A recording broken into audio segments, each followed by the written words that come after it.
Okay, guys. Ok. Buonasera a tutti. Buonasera. Okay. Good evening. Hi, guys, from Italy, from worldwide, in the world. Thank you so much. I'm Marco Fantone. Welcome into FantHome Studio. Welcome into my YouTube channel. And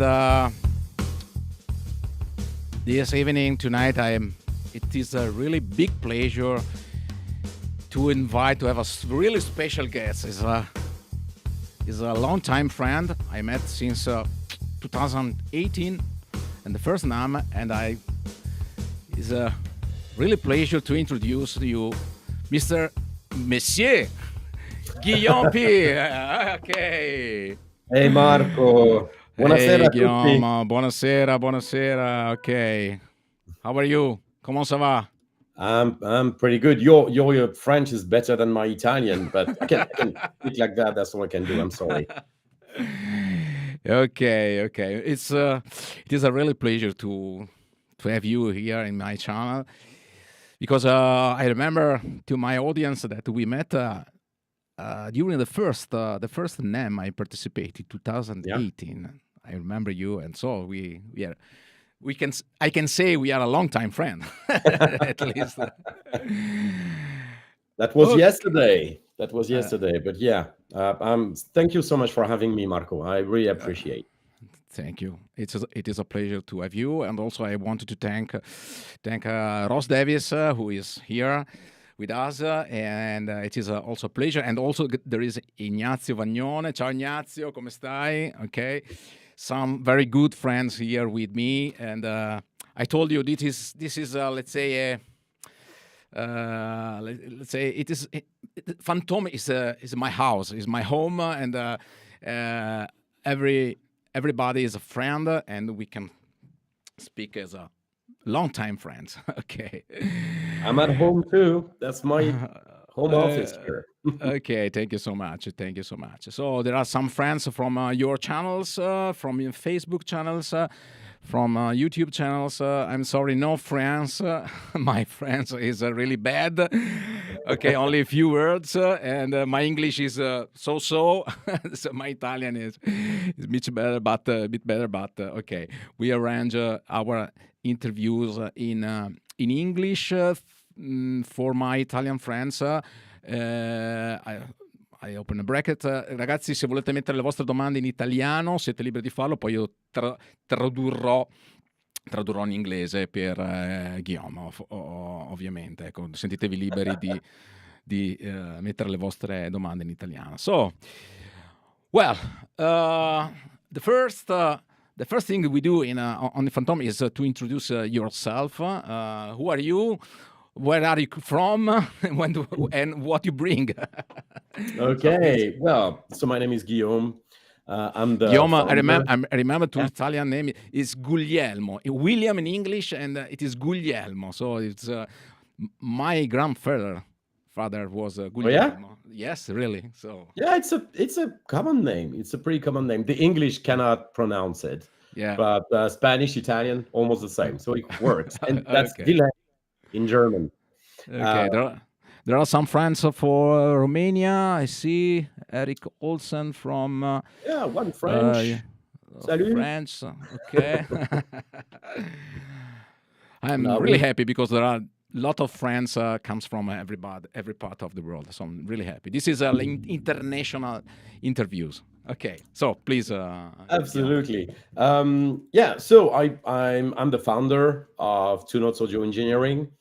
I created the company in 2008, so 10 years before I met you. So my first name was actually a long time ago, probably 2008, 9, 10. I don't remember. Honestly, I don't remember. But 2008, we released our very first product called Torpedo VB101. That was the very first ever digital load box on the market. So we invented that new concept at the time.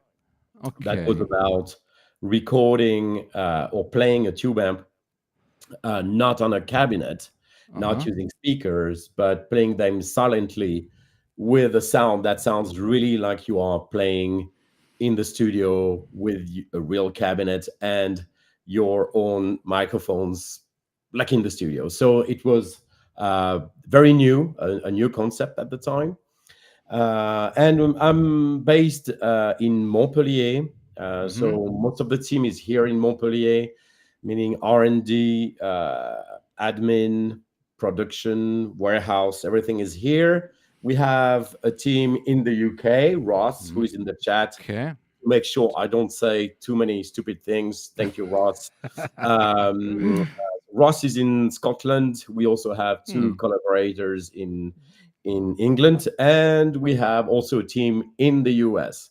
So it's a small but international team. We are something around 20 people now, plus many partners working either on Genome or on some of the hardware products as well, to help us go faster. Oh, very nice. But this is really interesting because 2008, that means, let's say, before Camper, because Camper out on in 2010, more or less, and the first fractal device, the Fractal Ultra, was in 2006. Yes, 6. But this is why you started to develop the reactive load for the because this is the beginning of the digital modeling. Let's say it's not it's an hybrid system. But why you decided to develop this? Well, like many people who invent something, I actually needed the product for myself. So at the time, so I started it really in 2005. So even before the XFX was released, I was recording a lot of bands at home in a place that looks exactly like your place. So the guest bedroom was a drum room, and I had another guest bedroom for the monitoring room. And the problem I had is that since I was working alone, it was hard to put cabinets and microphones in one room, run to the control room, and check and go back. Guillaume, just a moment, because the quality of your videos is going down. Can you refresh the browser, please? We try to. Maybe the line is going bad. I have everything in green on my side, but I will. I try to refresh. Maybe we fix some issue. So thank you so much for your messages. Okay, let's start. Okay, maybe. It's much better.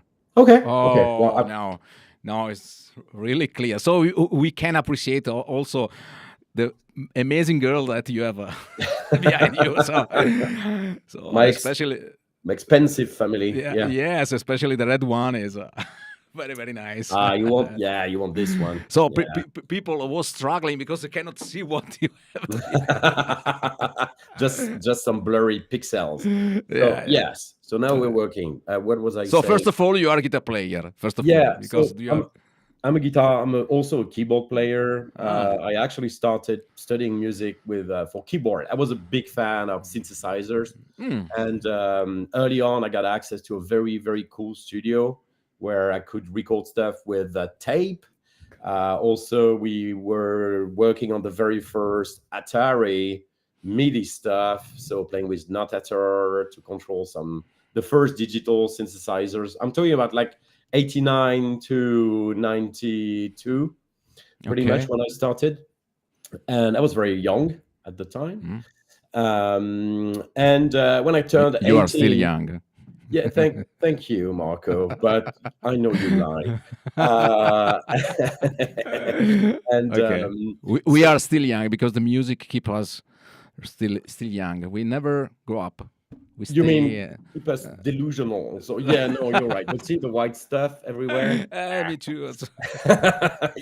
And you have more hair than me. Well, it's everything is fake. It's just CGI. I'm using the webcam to do that. You are using a filter. Oh yes, it's definitely a filter. None of that is real. Um, Okay. so yeah, I started with synthesizers, and when I turned 18, because synthesizers were not cool anymore, I Mm, took on the guitar, and since then I've been playing in mainly metal bands. Nothing very big or very interesting, but I had a lot of fun. And since I was very passionate about recording, I recorded many demos and a few albums. But as an amateur, never as a professional. I was 18, between okay. 18 and 22, 23. I recorded many demos, some of them in my home, where I worked on the very first prototype of the Torpedo VB101. So as I explained, I'm a guitar player, and I was playing at the time on a big 100-watt amps, and I couldn't play with it at home. It was Yeah. impossible. And Yeah. the digital solution at the time, you had the Pod XT, you had Platform, you had maybe Revolver at some point, and the Fractal I didn't exist. So when I Yeah. started, So when I yeah. started working on the concept of the Torpedo, it was either using a pod or maybe the very first version of Amplitude, one of those things. It Yeah. wasn't Okay. great at the time. No. Yeah. And I liked the sound of my amp. So I was trying to design a product. Actually, it was not a product, it was a tool for Okay. me to be able to play my amp, send the signal to my computer. And it was the very beginning of the very first IR players you could have Okay. as a plugin, but it was very nerdy, very hard to understand. It Mm. wasn't working great at the time, and but I found out that using the load box and my design of load box at the time, plus the computer IRs, it was pretty good. Even the Yeah. pod with IRs wasn't too bad. It's called the Helix now, but Yeah. it wasn't too bad. And yeah, that's how I started. I built it, and at the time, 2005, six, the forums were very big, and I tested the concept on people on forums, especially Audio Fanzine in France, or Guitarist.com, and people loved it. So Okay. I figured that maybe there was a possibility to start a business with that idea, and yeah, that's how I started. Oh, fantastic. And what your first name was in? I'm not sure. As an exhibitor, probably 2011, I would Mm-hmm. say, Mm-hmm. or 2010. I'm not sure. Like Okay. Music Messe, I started before because it Okay. was closed in Yeah. Germany. Unfortunately, yes. Yeah, it was easier. And Music Messe was huge in Yeah. 2006, 7, 8, 9, 10. Still, it was very big. It was actually way bigger than NAM. Okay. Also, I was doing the AES, those shows, Audio Engineering Society, because Okay. I thought I would sell that product to audio engineers. And pretty soon I figured that it was actually guitarists who were Okay. buying it. So it was really designed as a kind of a super DI, kind of, for Mm-hmm. sound engineers. But the guitarist said, yeah, nope, that's my stuff. That's how it happened. And I stopped going to the AES trade shows and went to NAM and other musical instruments trade shows. Okay. So, and okay, maybe you can confirm that in the, let's say, since 2015, 2016, the digital modeling grow up and grow up and grow up, and actually it was really, let's say, not the future, it is the present. Oh, yeah. And too many people, and I think there are still a lot of people that prefer to use me too, because I have I have Yeah. an amplifier, and it is very nice to have a solution that can permit to have your amp and the possibility to easily go into your DAW to register, because during the pandemic, many people try to make a jam, and unfortunately for the people that are not useful to use the recording of their amp, the sound was really bad. So all the digital man was able to reproduce a very good sound, but from the analog man, let's say, was really difficult, because the sound of the amp is great in the room, but to record the sound of the amp is totally different. And during the pandemic,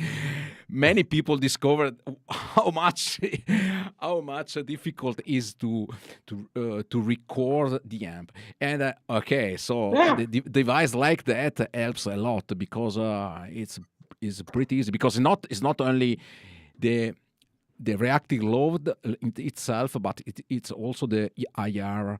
The software. Yes, Software and is also very important. your famous wall of sound is a great is a great idea. And I think what I remember was one of the first method to have to emulate to simulate the capturing of the cabinet in a room. So I think I don't remember similar Uh, devices in that time. well, hardware, we were the first, Yeah. and it took many years before someone else came into this business. For software, I don't know. I mean, when What of Sound was out, probably in 2010 or 2011. Hmm. Probably not a lot of other option at the time. Okay. I actually don't remember. But yeah, I just wanted to say a word about what you were saying about the differences between going full digital or the hybrid solution with the Yeah. notebook. I think a lot of the musical process is about the user experience. I'm talking about the musician's experience, and it's a very different thing to stand in front of a laptop or screen, and to stand in front of an amp, turning the knobs where you know it sounds good, and recording that, rather than trying to mimic that with Yeah. software. And people like you, Marco, I mean, you're very fluid with the digital products because you've been using them for a very long time. But still, to this day, a lot of people have no clue how to use those No. products. No clue. And you know what? If I was able to go on stage and blast my 100-watt amp with the four by 12 cabinets, I would do it. And I don't even hesitate. I'm not taking a fractal or genome or a captor. I just blast it. That's fine. Um, but in terms of UX, when you are used to use an amp, I think it's faster and easier to record a sound, with a Captor X or a Exactly. Torpedo Studio. It's faster, it's more efficient, and you will get probably a better result, but mainly faster, rather than trying to build a preset from the ground up or use someone else's preset. And so it's really a different approach. That's also why, I mean, I like all the approaches. That's also why we released Genome with the amp modeling, or Opus with the amp modeling, because Yeah. those are great tools. They work very well now. But me personally, as a player, I'm lazy. I just want to switch it on. I switch on Captor X and I play, and I have everything I need. You, But that works for my music. I mean, someone who have more effects, or who wants to go into the rabbit hole of doing complex layouts, stereo, wet, dry, wet, that kind of stuff, which I'm sure you love, Marco. I Um, love so much. of course, but that's a but different but approach. the starting point is absolutely the same, because you have to start with the right point, because otherwise all the rest is unuseful. This is the main issue, because as usual the technology is really helpful for everybody, but you have you need to have the knowledge of the base, with the basic. So if you have not the basic, you cannot build your house without the basic. Yes. This is the fundamental. Okay, okay. Just a note on that, and I see there are a lot of questions on the chat, Yeah, but yes, yes. just a note on that. Uh, uh, starting with a plugin that can do a billion things is very intimidating for a lot of people, especially people who are used to just plug the guitar in the amp, just throw a microphone at it, and that's it. That's my sound. Um, uh, to be fluid and easy with a fully digital amp modeling, it takes more time and it takes dedication, and you need to be willing to succeed with that kind of solution. And to me, that's it's not better or worse, but it's a different approach to making music. And I think that's why there is a market for everything. We also have analog solution for people who don't want latency, digital, just plug and play, no questions asked. So that I believe there is something for everyone. You just need to know what you're willing as a player, to know what you're willing to achieve. Absolutely. Absolutely. The important thing is the final result, guys. And the final result is to enjoy, to play, and to enjoy, to create music. Don't forget this. This is the main target. Yes, Doesn't matter if you play with digital, analog, plug-in, digital modeler, profiler, whatever. The main important thing is to enjoy to create music. This is my mantra, let's say.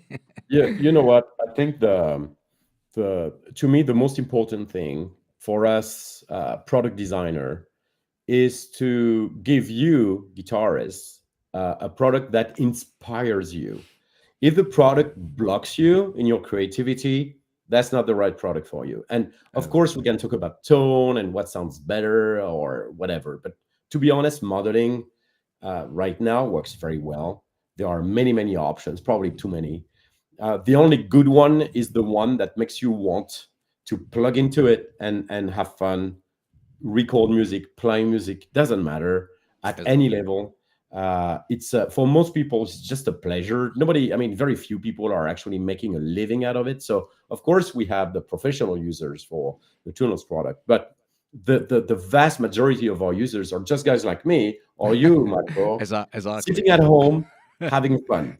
And that's what we try to do. Absolutely. I absolutely agree with you. So there are some questions, right? And I thank a lot of our friends that write down on the chat the question. So there is a question from Eric Olsen. Where do you see Two Notes out engineering in the future? There's a lot of competitor out there. Oh, wow. That's brutal. So we start immediately with we are the competition. Okay. I think there will still be room for products that help you play tube amps. I don't think tube amps will disappear overnight. And even if we know that the customers of tube amps are aging, and the new generation is totally fine with digital, so they may not dream of having a tube amp. But it's not like hi-fi where pretty much overnight, within 15 years, the tube hi-fi was gone. Most of it still exists, but it's very, very niche. For guitar amps, I don't see them dying anytime soon. So the load box stuff, there is still improvement to be made, and we are always working on new stuff. We don't release a lot of new products, but we still work on it. For Two Notes, apart from the core business, Genome is a new platform, and Genome right now offers a lot of options, but it's probably 10% of what I want to do. So there is a lot of stuff to be done. And to answer the question about the competition, well, how many car models are out there? We could all drive the same car, right? And we could all have the same home. We could all, sure, but it's the same. You may like the way I design plugins or hardware. Someone else would prefer something else. And the market is not unlimited, but it's still pretty big. So for me, it's really about having something new to offer or something different. It doesn't have to be revolutionary every time. Like we don't have a revolution every year, but there are still stuff to be done to improve, especially in my opinion, to improve helping the guitarist get to the results he wants as fast as possible. So developing tools that help them achieve what they're trying to achieve, and that's not easy to do. For many people, it's a very frustrating process to create a preset, for example. Okay. So, but yeah, that's something I really believe in, helping people get to their target. And Genome is why Genome? After The name. torpedo and why Genome?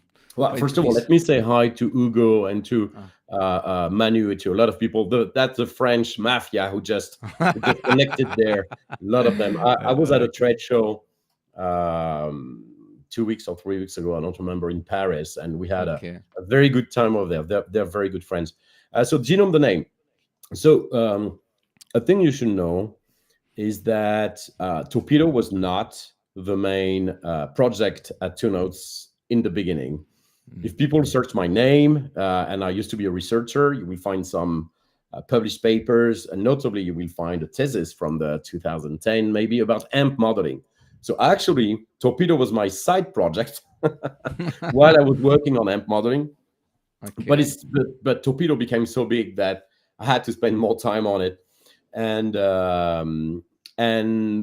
in the latest 2-3 years, we've been starting with. So we've done many type of M modeling, electrical modeling, different types, everything that you Okay. can find on the market. We had it. We just couldn't find the time to finish a product. That's the only issue.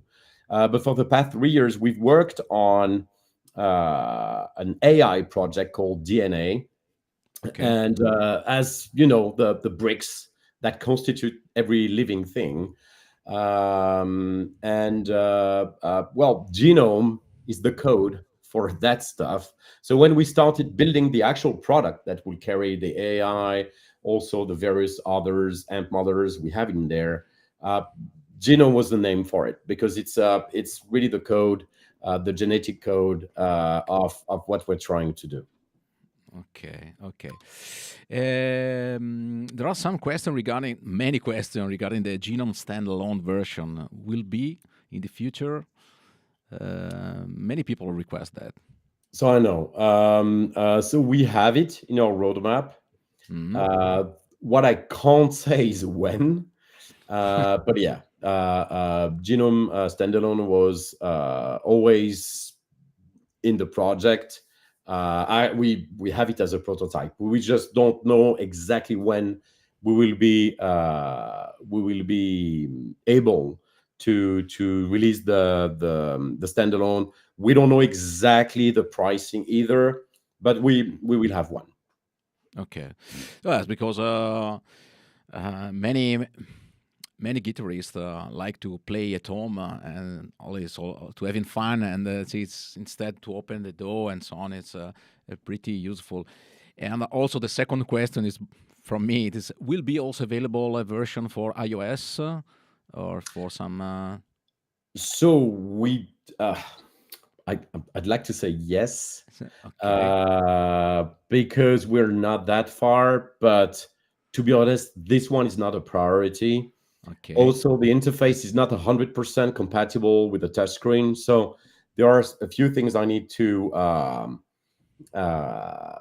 adjust a little bit for the interface to work. The complexity of iOS is not about the audio part of things, because that is working already.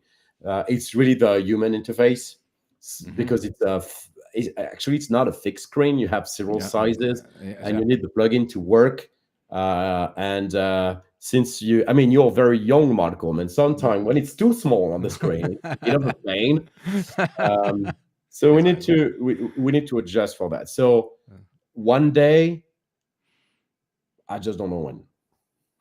Okay. Okay, there are a lot of many questions about Opus. What is the Genome? It is a son of Opus or something like that? Because there is some Opus things into the Genome. Yes, there it is, my little baby. That's the one I keep at home, and I torture it to create new M sounds. So when we developed Opus, so Opus is an updated version of the Torpedo Cabin Plus. The other one, this one. Okay. See, I have a big desk. So the Cabin Plus, it's the same. I know there's a sticker that says "Do not switch off." Too late. So they have the same form factors, same knobs, and they look a lot like each other. But the inside of this one is entirely new. So when we designed Cabem, we didn't think about plugging a guitar directly. It was actually a cabinet simulator, the same way we had the Torpedo Cab or the Torpedo Live before. And it's only later on, actually it's during COVID, I was in this room playing and buying guitars.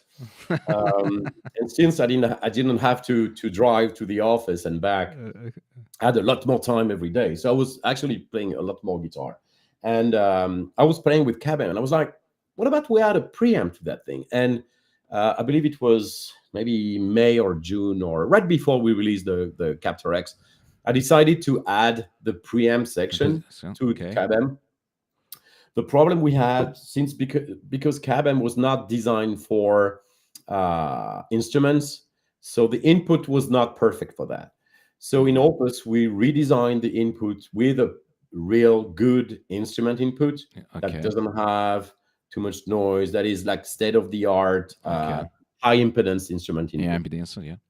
And thanks to that, we were able to have more gain in the Opus preamps than what we can have in the Cabin Plus. So that's how it started. The other thing is the memory in the Cabin Opus, was extended a little bit, so we had a bit more room to fit more stuff in it. And those preamps, actually, I mean, we were pretty happy with them. Preamps, they do very well with the power amp technology that we've had forever. And when we started playing with that, I mean, it was pretty obvious to us that we should have that, in Genome. So Genome is what? Genome has all the Opus preamp or amps. It has the Captor X post effects or the What of Sound post effects. So we have all the code from past products in Genome for compatibility. So if you've been using What of Sound, you will have the same EQ there is in What of Sound. You will have the same compressor. All of that you will find in Genome, so you can still play your old stuff into the new Genome.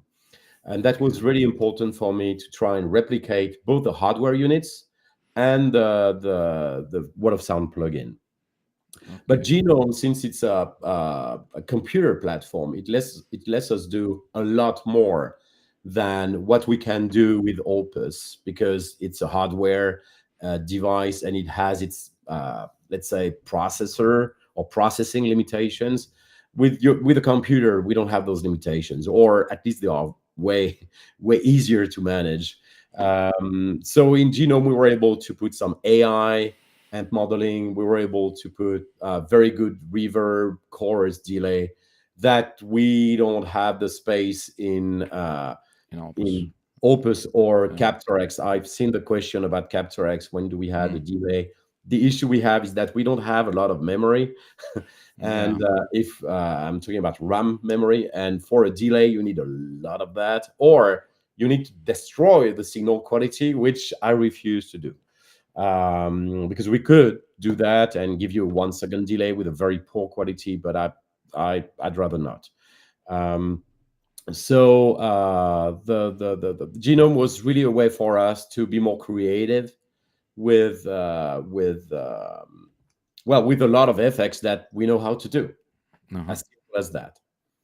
Okay, I would like to show the Genome for the people who doesn't know, and I have a Genome installed on my DAW. I'm using Logic X Pro. So let's discover together. Okay, the Genome. Let me. Okay, just a moment that I want to show. Okay.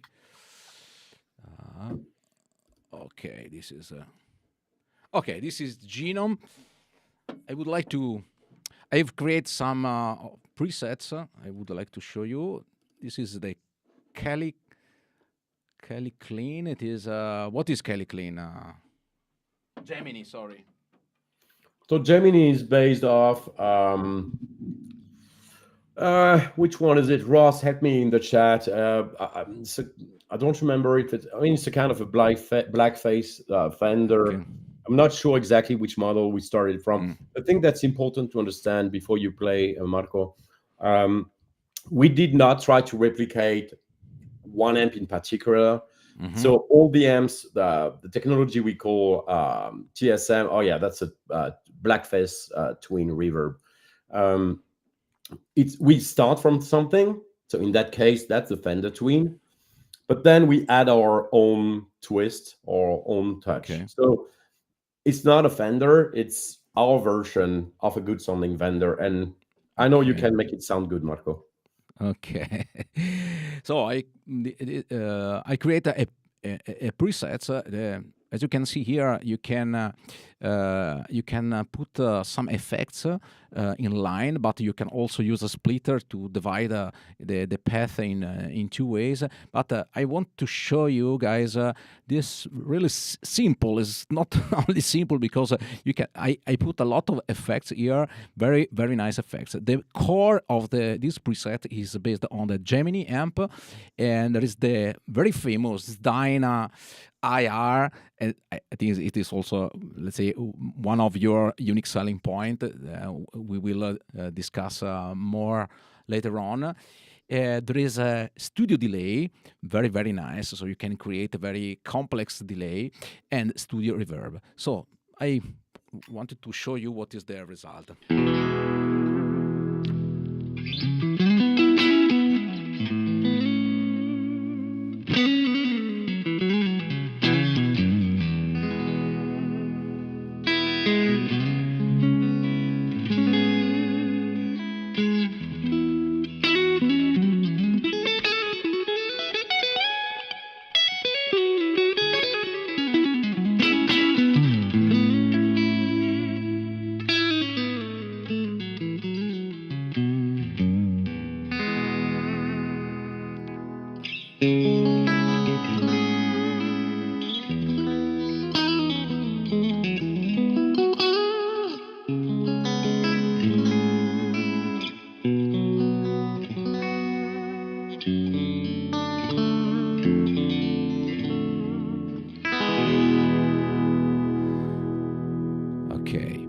Very nice. The feeling under the fingers is really, really nice. I start with this amp because I think on the digital modeling is much more difficult to reproduce this kind of amps, the clean breakup amps, and this result to me is very, very nice. And I also want to show you some other effects you can have. Some chorus, very nice studio chorus. Okay, I can switch on.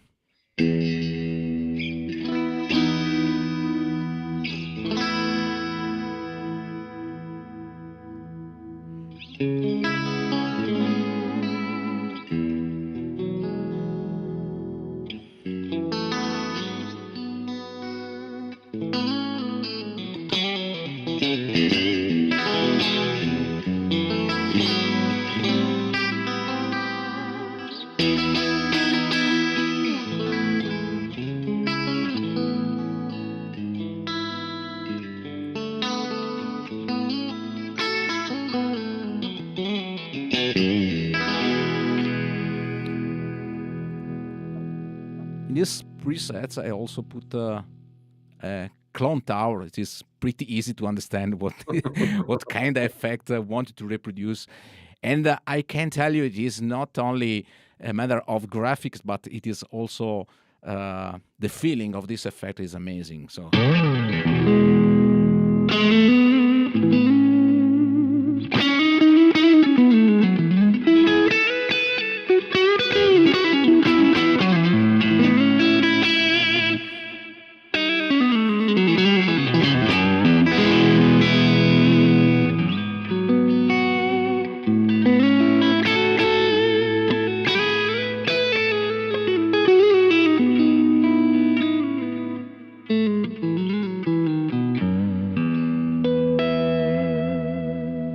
This is amazing. The combination with this clone tower and this amp is fantastic. So there is also, for example, the green mean it's correct. Man, me. Okay, Mini. Okay, mean. It is okay. It's pretty easy to understand what is. And as you can see, guys, the knobs are at in the center. So all the settings of the knobs are 555. It's very, and this is the result.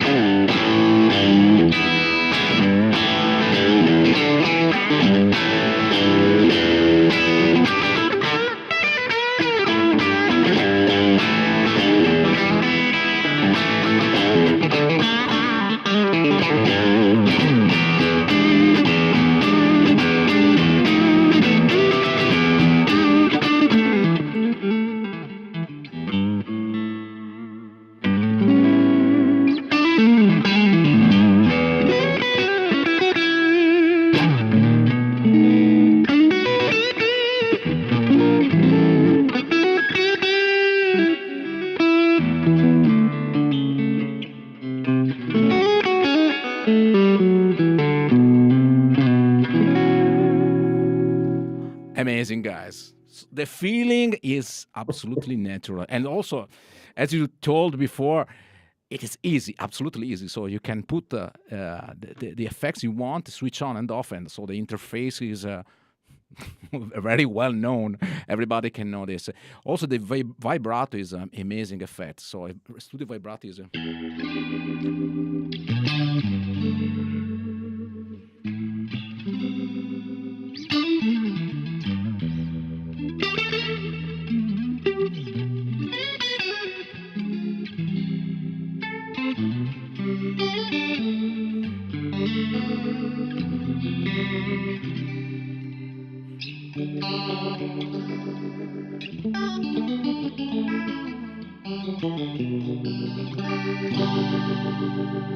very, very nice, very nice.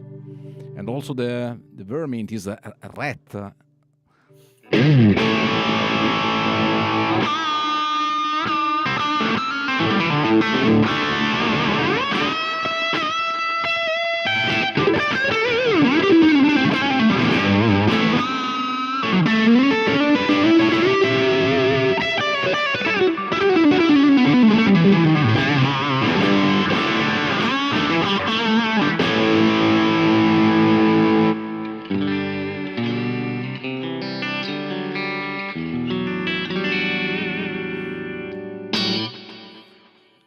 And this is the factory presets number 1, where I add some effects and nothing else. So it's a really, really nice.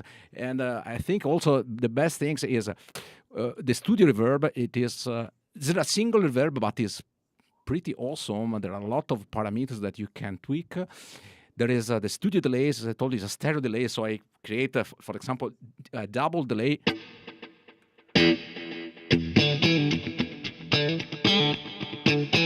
And this is really nice. I can link all the knobs together, for example.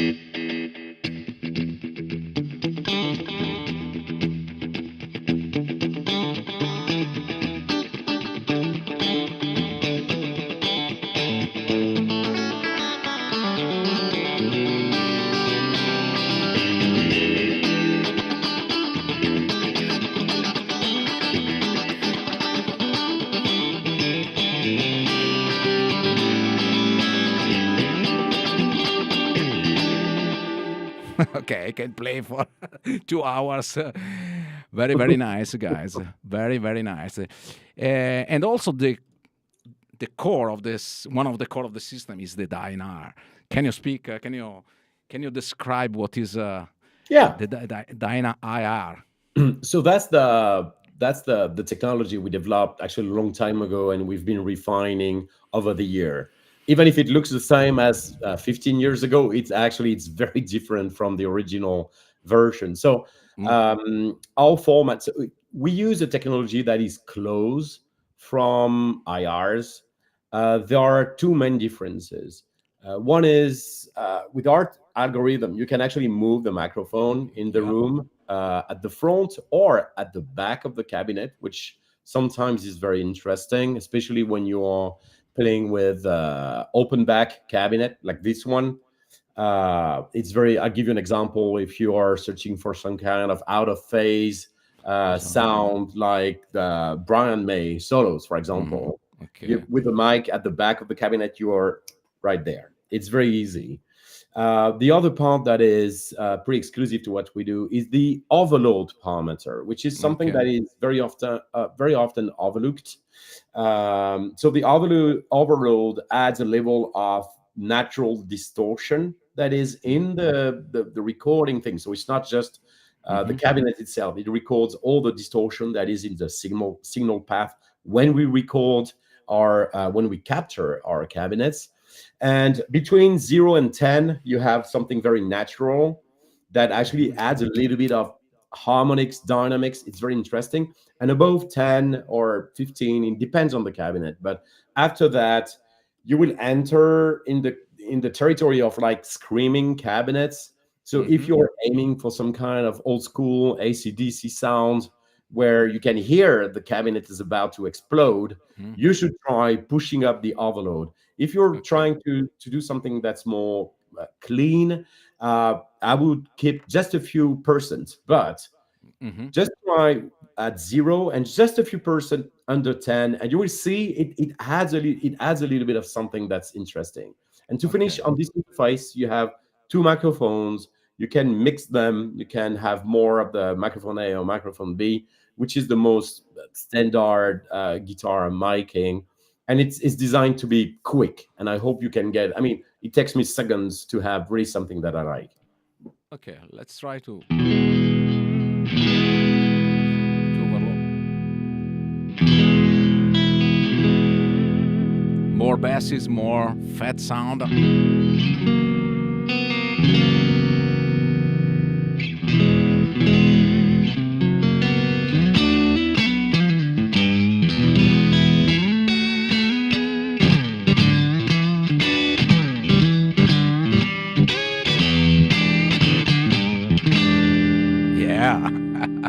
People with headphones can hear the pressure. Oh, yes, of course. Oh,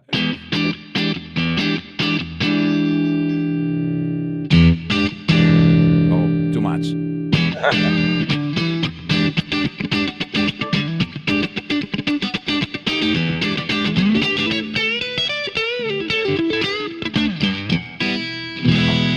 Wow.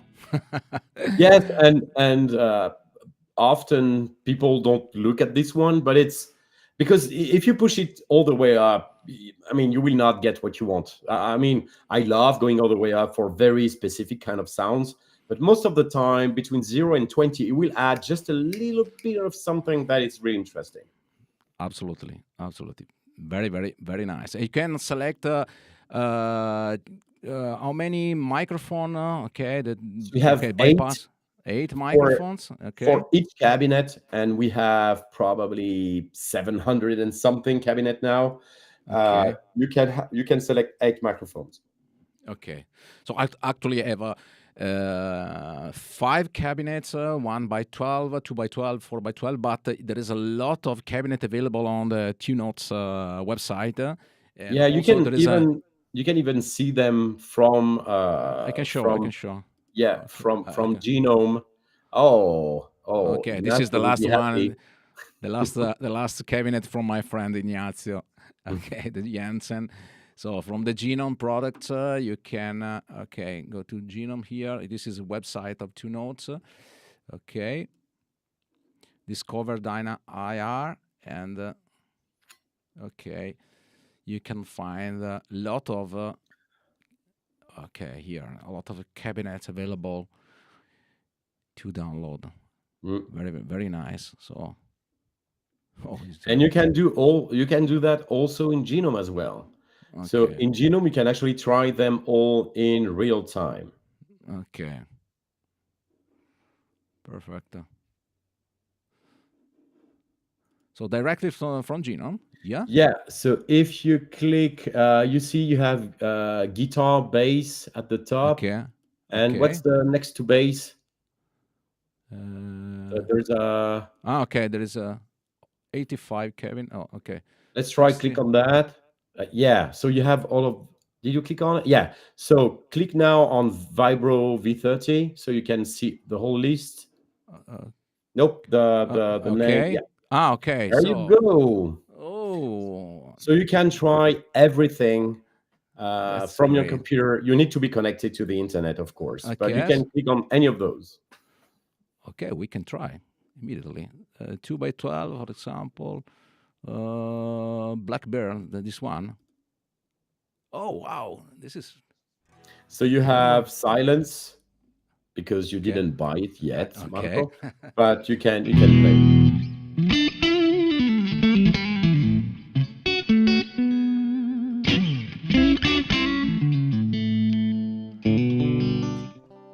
Okay.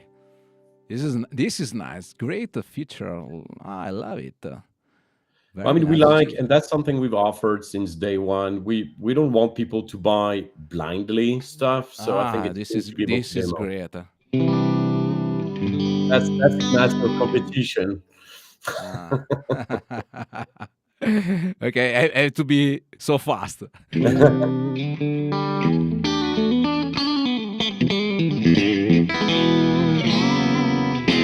Oh, this is very very nice feature. Wow, wow, wow, wow. Very nice, very nice.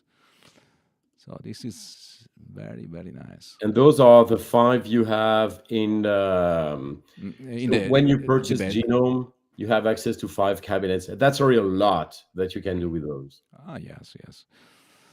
Okay, come on, Ignazio, try the Jensen 4 by 12. Okay, let's try Jensen. Okay, 4 by 12. Allora, so 4 by 12. Let me check. So if you want to try the Jensen, you put back the Okay, online stuff, okay, and 4 by 20. you should have 1 Jensen's. by 10s. Yeah. Oh, there you go. Okay, okay, let's. Look at that. Looks Yeah. awesome.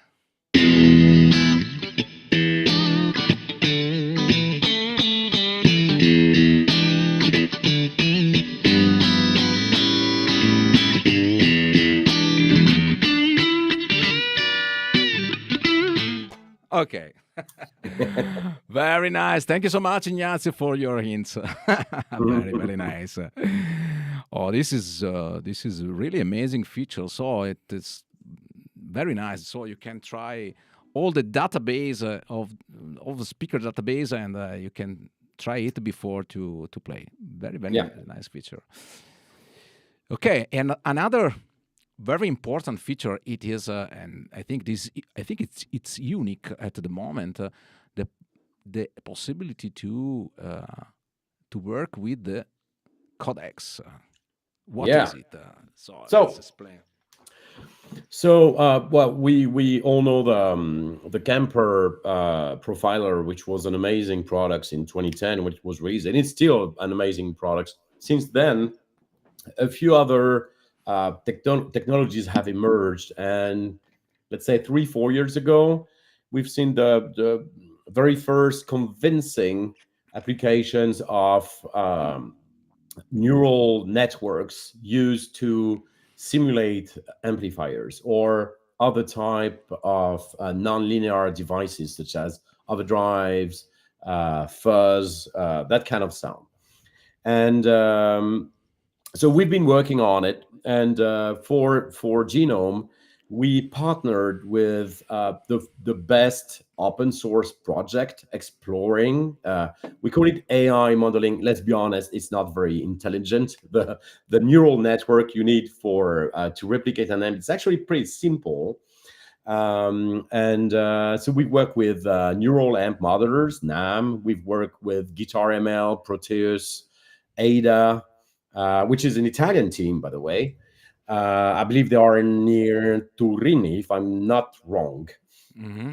And or there are guys from Politecnico. I know Okay. the school, Yeah. and it's those guys are just people having fun developing their own technology, and we partnered with them, and they were so happy to have their technology into Genome, and they are.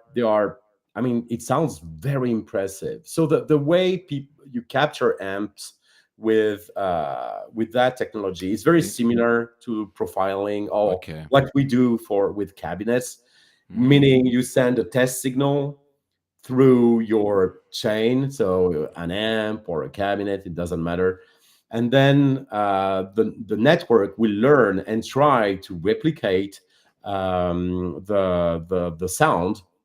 So that's a part that we call the training. So for example, for the quad cortex, you can do the training in the box. For Tonex, you have to do it on your computer. Yeah. With NAM, you can do that online, and some other solutions, because actually that part is very intensive. Yes. You need actually usually a big GPU to do that, and it's it's very intense. So but the thing is this: if you design a good network, a good neural network, it works. It's actually very impressive, and you can get way closer to the real amp than you can with a camper or most of the solutions. So it's a different approach from what Fractal is doing, which is closer to, it's not really electrical modeling, but it's very close from that. And that's what we call the white box approach. Like you have to look at the schematics. Exactly. And you have the black box approach, which is you don't know what you're measuring, and you just send a signal through it, and it comes back, and voila, it works. And the black box approach is always the most impressive. The only downside of the black box approach is the fact that it's a snapshot. So you have your gain position, tone stack, everything is at one position. Okay. And that's it. So what we do with Conex, because you will want more options. So of course you can load those profiles, which are fixed position of all the knobs on an amp. But in Codex we add some layers of extra parameters. So we add a gain, we add a tone stack, and you can choose your type of tone stack. We will have more tone stack to come.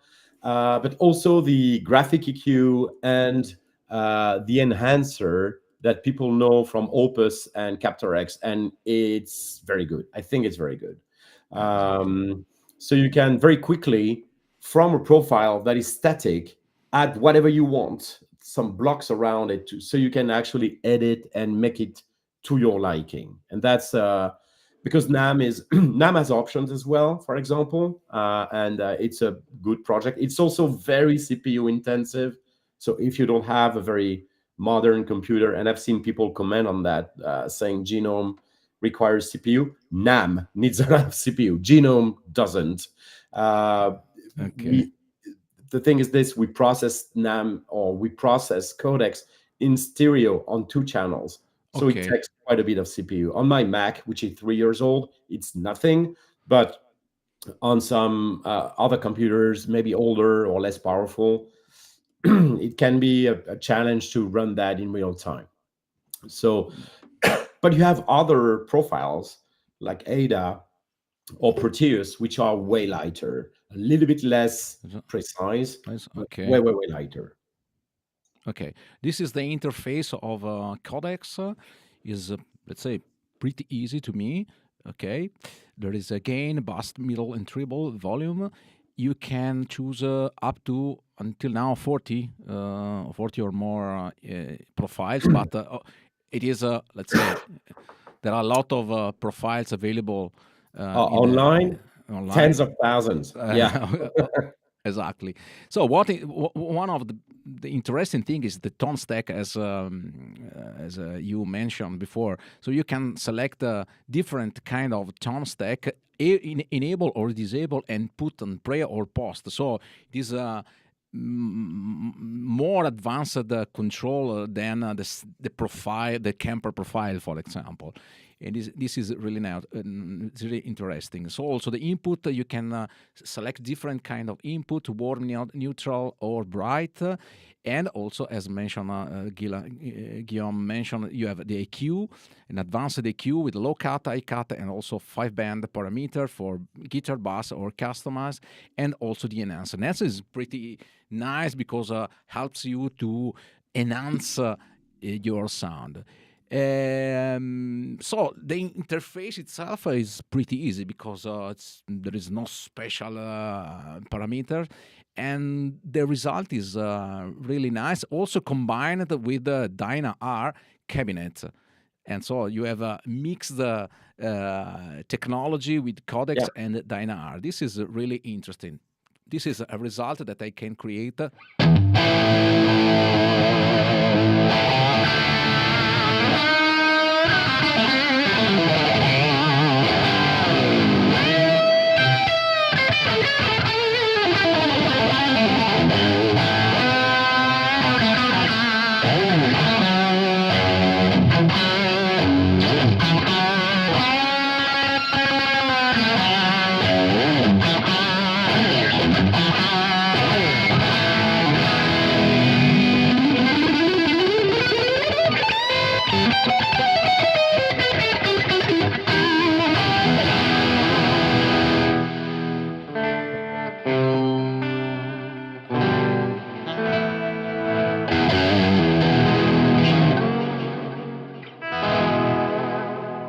And You also have the the gate, dynamic is. Marco. You have the gate on. That's why it casts the signal. I think you have the gate on. Yeah, yes, I have the gate. Yeah, so That's why when you lower, because if you lower the volume, you can continue. Yeah.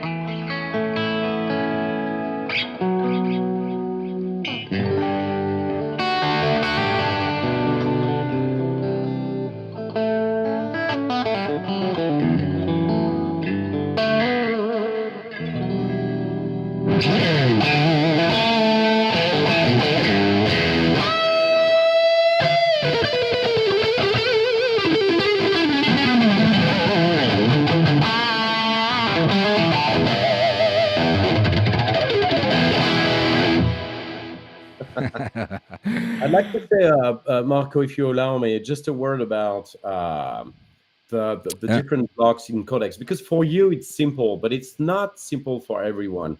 okay. So on the input side, so you have that parameter called neutral, bright, or warm. So it's really something for compensate your let's say your DI interface on Okay. your audio interface, because sometimes you will alter your sound somehow, Mm. and you may want to have a tiny bit of boost, either a bright boost or a low end boost, and it's just a simple filter, but it's No, it's designed to add a little bit of something. It's interesting to play with that for the tone stack. So we use electrical modeling for the tone stack part, and right now you only have two tone stacks. So I'd like to say a word about how tone stacks work. The thing is, a tone stack is not just an EQ like okay. bass, middle, treble, where you turn one and the other stuff doesn't move. The thing is this: the way that we're designing most amps, when you turn one knob, it has an effect on the entire spectrum. Exactly. So all the tone stack designs are different. Of course, we have some typical ones. So right now, I believe we have one from Mesa and one from Fender, but we will have more in the very near future. And the reason we offer pre or post is the fact that depending on if you put it before the amp, or let's say before the gain or after the gain, it does not have the same effect. For example, if you have a Mesa Mark 5 or Mark 7 and you're Okay. trying to have a very good lead tone, pretty much everybody will tell you to lower the low end, the Yeah. low band, because if you don't do that, you will just overload Yeah. the distortion with low frequency, and Exactly. it will become a kind of a messy fuzz So, type of sound, like the the jazz rock or prog type of tone that some people like, that I don't like. So what I will do is just I will roll off the low end and just use the graphic EQ to do the very old school exactly. V-shape stuff. Typical And jump Petrucci V shape. absolutely, but you need Yes. to have the tone stack pre-gain, Yeah. get rid of the low end, and then post-gain using the EQ. And of course, there is nothing natural or obvious about that. You need to know that to be able to operate those things. So we've tried to recreate this with the tone stack section. So okay, not everybody knows all those stories, so just play with that and play with post and pre Right. on the tone stack just to hear the differences and what you may prefer, because there's the matter of taste, of course, but there But are very But different. but the tone stack is made by you, or it is in the Yes. codex? Okay, No, this no, is that's so the part the neural networks, we use the open source project, but everything around it, meaning the input gain, the tone stack, the EQ, and the mhm. enhancer, that is what we add to make those profiles usable, in our opinion. I think you need Yes, of course. that stuff around them. Okay, I can try.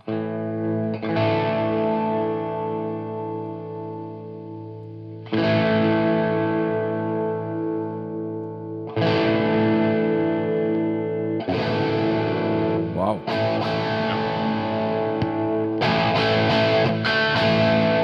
Totally different.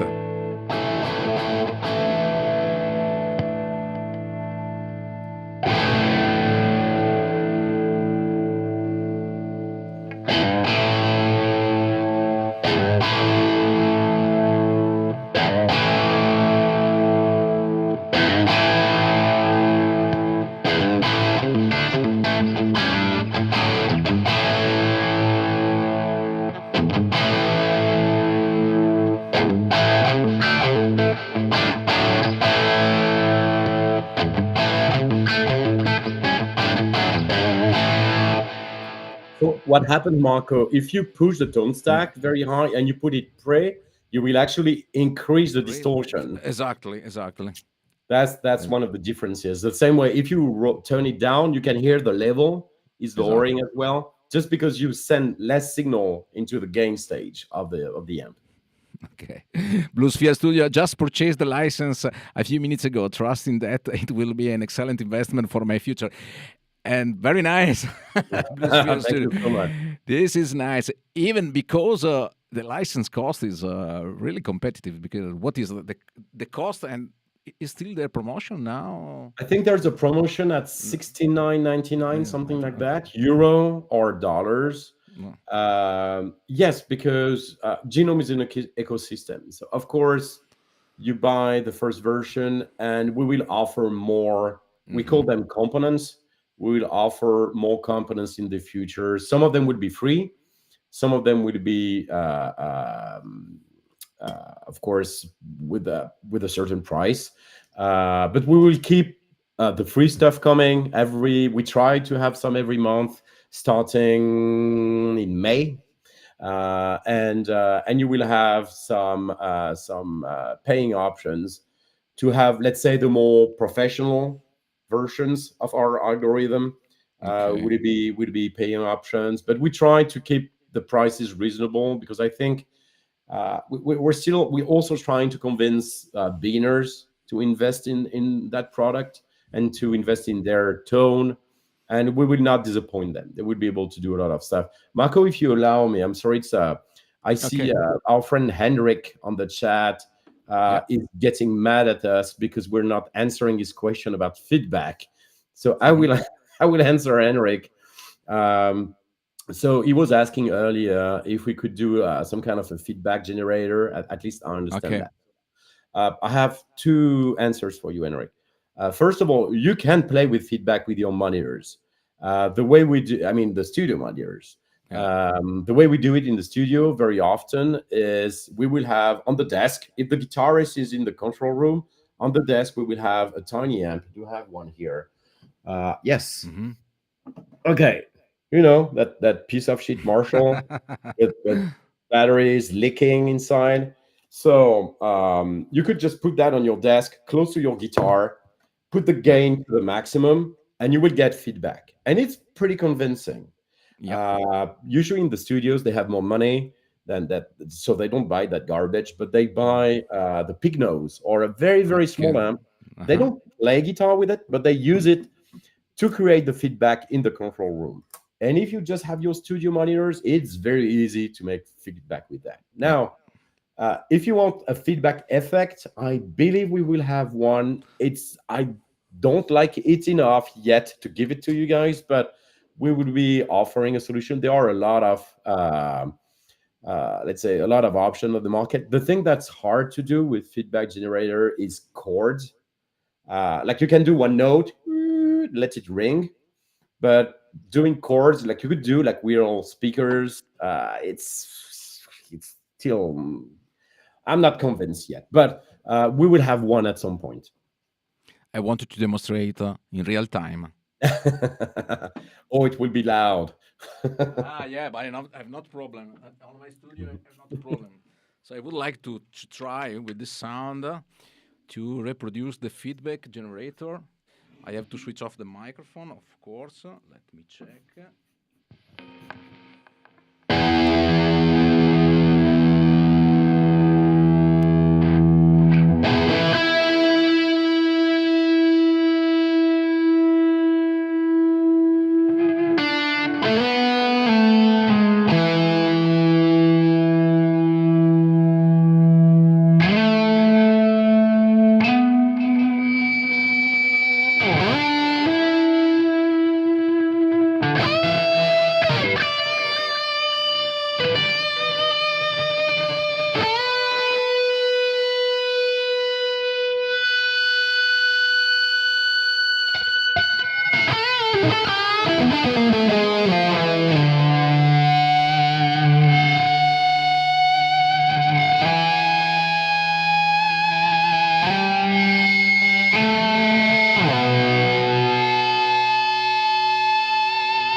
There you go.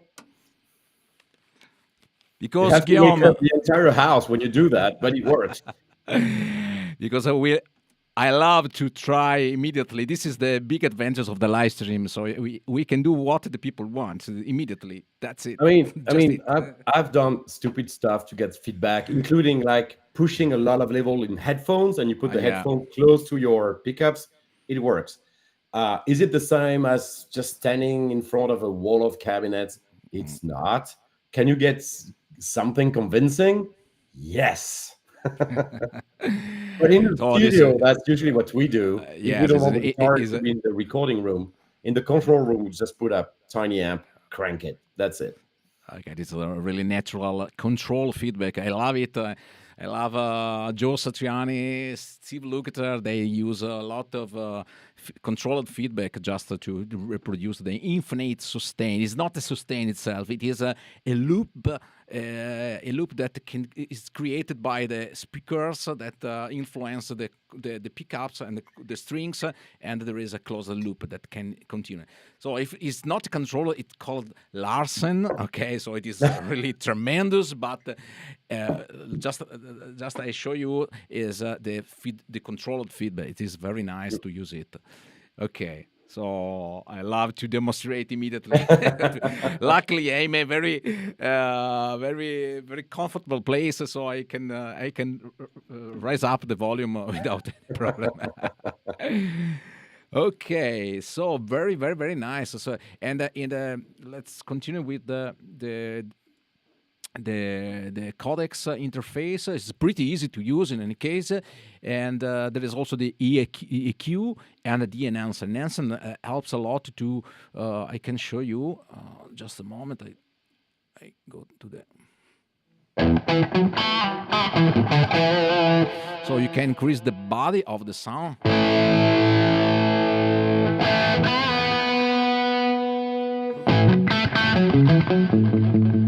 The thickness. A lot of basses, frequencies, it's amazing.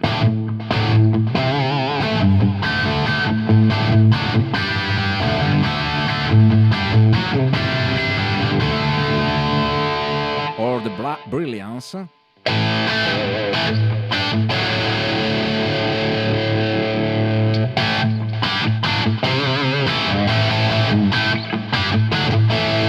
I switch off.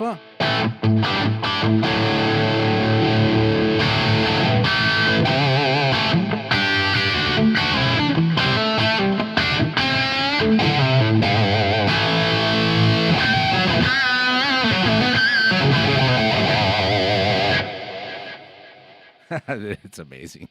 Let me explain this one because everybody can hear something's happening, but it's a little bit hard to understand. So the enhancer is really something specific to two notes, the way we do it. But in short, The body and brilliance will play with the low end and the high end of your tone. So if you guys are old enough to know those BB sonic maximizer type of things that everybody had to have in the rack 25 or 30 years ago, it's similar to that technique. But the thickness is something very special. So actually what we do, the thickness is, it's a kind of a compressor with a side chain. So we actually Okay. filter the frequencies for the guitar or the bass. So that's why you have guitar and Yeah, bass. and bass. So it adapts to the guitar type of spectrum, to the type of sound.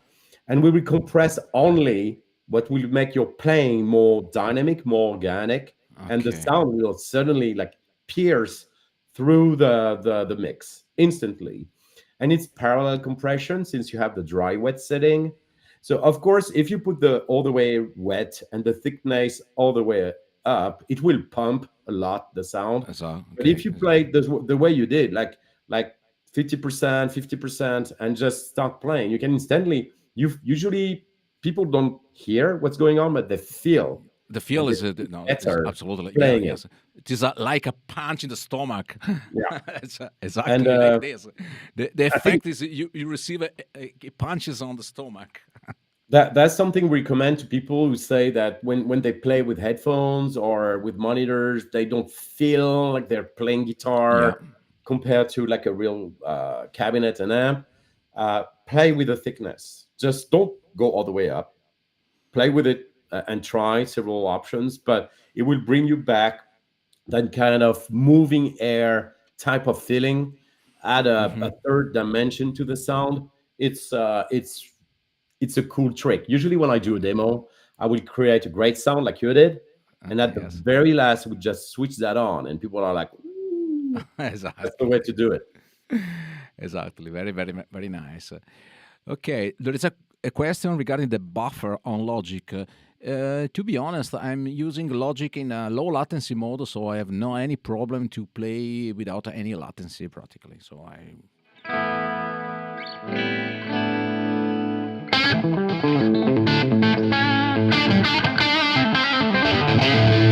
there is no any latency, so you can play without any problem. If I disable the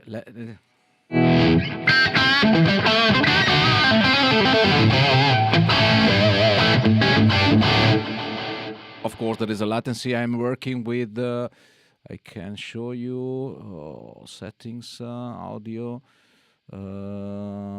Okay, I can show you 64. It is the buffer of Logic at the moment. So But if I mean the Genome doesn't add a lot of latency, depends on the oversampling, on some other yeah, parameters. Sometimes you can use an FX block that will add a few samples of latency, but the limit is usually your processor, and also we don't see the top right of the oh, window, sorry. Marco, Yeah, but there is an oversampling parameters on the top right, which is right now on high. If you struggle with your computer in Genome, and if you have some noise, some cracks, some stuff like that, and you want a very low latency, I suggest you go from high to normal, because it doubles the CPU load every okay, time you go one step down. okay. So of course you have less aliasing and stuff like that, but there is a price to pay. So it takes a lot of CPU. Yes, but with the Logic, I suggest you to let your buffer size at 64, 20, 128 and work with the low latency mode. So it is really, really nice to use without any latency.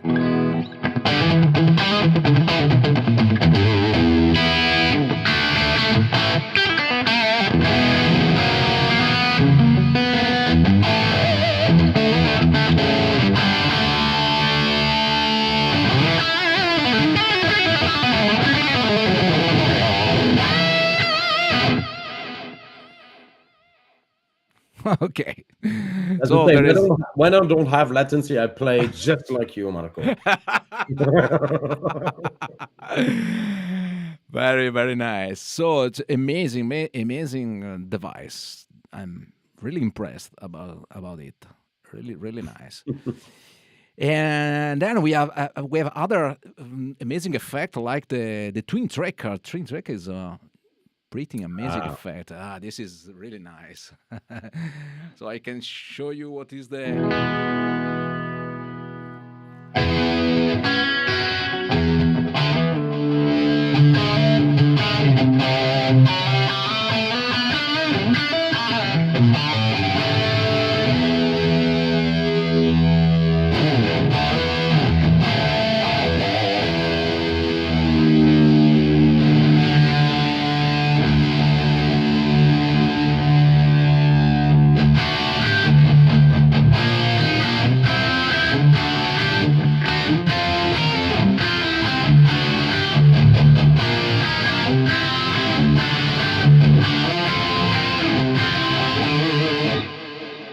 Wow, it is really wide stereo effect. So this is amazing.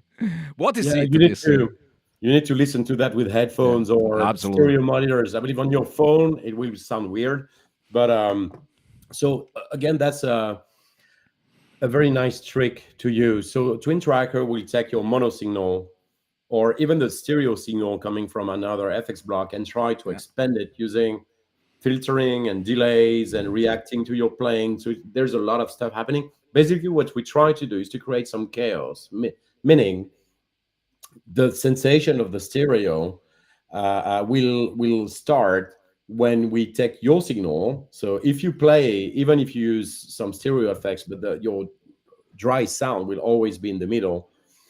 So we need to create some chaos between what you play and what we put on the other side. So we have several tricks to do that. And yeah, I mean, it's awesome playing with headphones. To record in the studio, I'm not so sure that I would use that, but it's a cool effect. If for example, for a solo guitar on a CD, no problem. Or playing live, or again, playing at home with headphones. If you are on a mono track, it won't work. I mean, not the way you hope it will.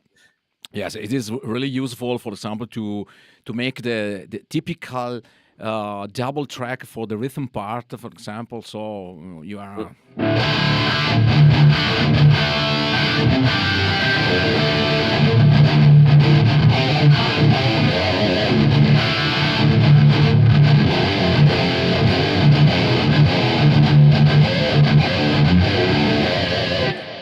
So sometimes you have to record two guitars, two different tracks, left and right. Now you can only record one single guitar, and the twin tracker do it almost the same. If you are in a hurry, yes. If you're not, I would still recommend you record your part several times. It's always better. But it's a cool trick. It's a cool trick. It is possible to make an amp and effects a little more recognizable. I don't understand the question, Henrik. Yeah, we can have, for example, let me check something like GCM 800, maybe. This is also Genome codex, sorry, profile. Okay, this is really simple. This is only the amp, the DynIR cab with Marshall. Okay, Milton, but it's Marshall, and reverb, nothing else. So let's check. This is a GCM 100. This is a profile of.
So Yeah, it works when you lower the it volume. was the volume and the feeling is amazing. Do Genome have a octave pedal? I Not don't, yet, not yet. Okay. but that's something we're looking at. Yes, we will have Mm, one. Absolutely. okay. So I think that there are some. It is in developing. I think the Genome. So you have Yes, I mean, several. we have probably something like 40 effects in the So, works and more coming. Like I said, it's we wanted to offer a very good platform to cover probably 70 or 80% of what you need as a guitarist. But the let's say the more exotic stuff will come later. I can answer Henrik's, and thank you for asking again. So the name of the amps, and I understand it can be confusing, but as I explained at the beginning of this streaming, we are not replicating amps. So the TSM amps like Gemini or Aviator or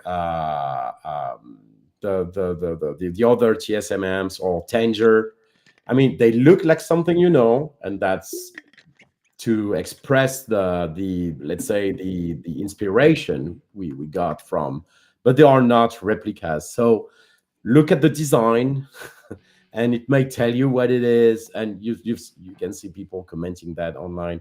But until we do like actual replica of amps, like pure copies, digital copies, we're not calling them what they're look like, but are not exactly the same. The other thing, and that's an important one to mention, um, Two Notes is working with amp manufacturers or speaker manufacturers or cabinet manufacturers. So when we do something that is a replica, like the Jensen stuff or the Mitsubishi stuff or the Rev or Victory, we actually work in a partnership with them. So everybody's making a little bit of money because I'm not a big fan of the approach of, let's call it stealing the sound. yeah. So every time we can, and some builders don't want to work with us, and that's fine. But every time we can, we like to partner with the original creator of the sound. So you know that when you buy an official Jensen cabinet or an official Celestion cabinet or an official Mesa, Rev, etc., some of that money is going to the company who created the sound originally, and that's very, very important to us. Okay. This also in the website there is a page where there are a lot of brands, the classic brands from loudspeaker, amp, and so on. So Yeah. this is really nice. Okay, there is a question regarding. Can I use the Les Paul? This is Les Paul is a pretty expensive Les Paul, but I can do this.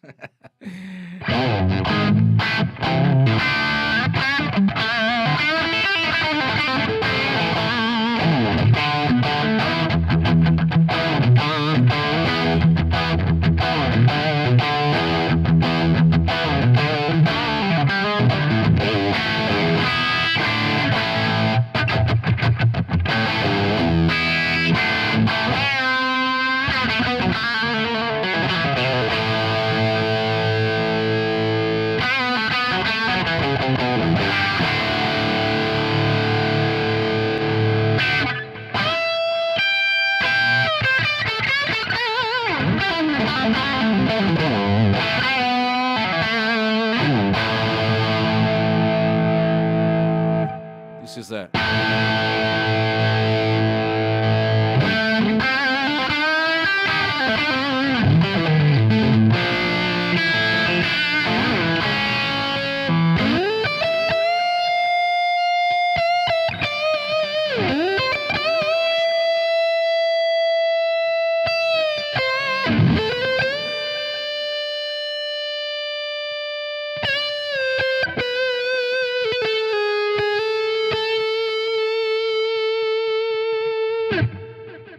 This is not feedback control. This is 9K heroes of guitar. Guys, this is the big difference. It helps sometimes. Okay. So very, very nice. There are some effects like a modulation, for example, the 9 phases. Very nice.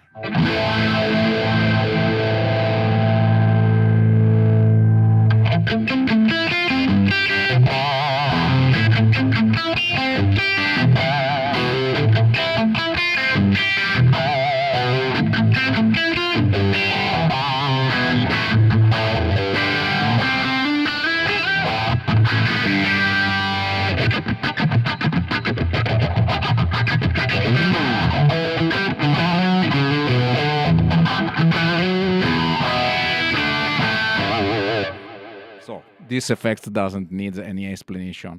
But this is really amazing. So I have other profiles or other presets, for example, like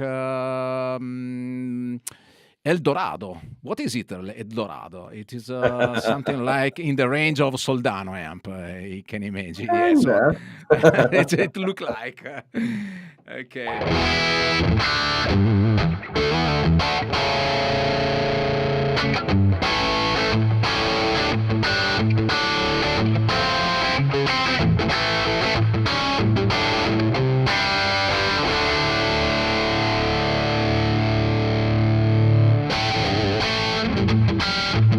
So the controls are really sensitive.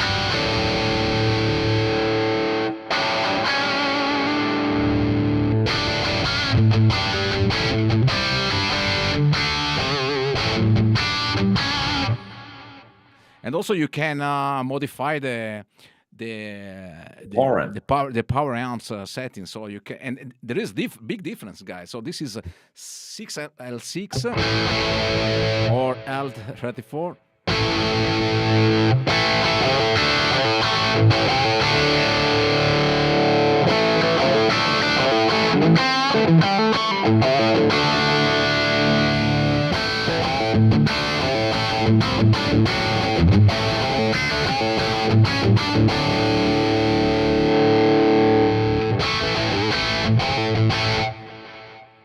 Very nice. And also it's really nice the automation. As you can see here, the light blue knobs is assigned to an automation, so you can assign, you can link some control with the automation, and you can handle this automation, for example, via logic. Okay, as you can see here, I set up the automation function on the parameter A1. So A1 is the El Dorado gain. So it's very easy, because if you can plus, okay, you can select the knobs and that's it. It's done. So the gain knob is linked with A1 parameter. A1 parameter, you can find it when you are in the Logic Pro X, and you can design as you want the value of this. Okay, you can, and when the bar, look the gain.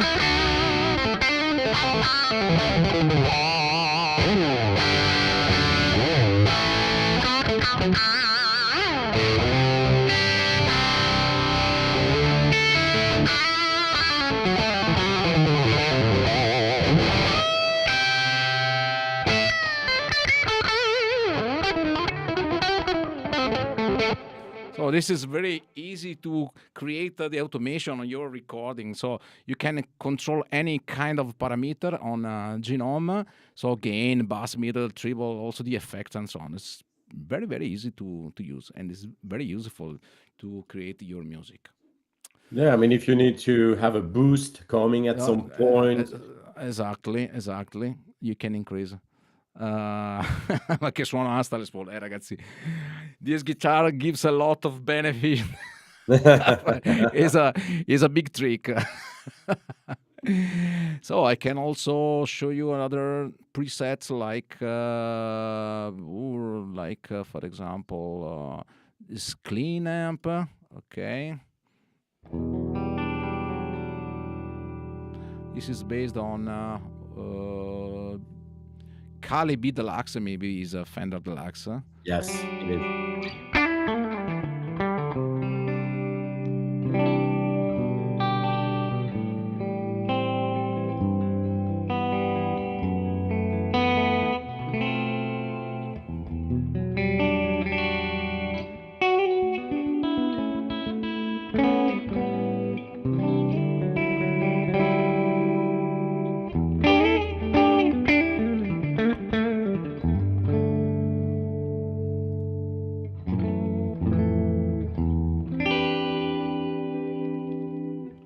Very nice. Very, very nice. These presets are really easy to create. Or okay, the angle one. Okay, I already.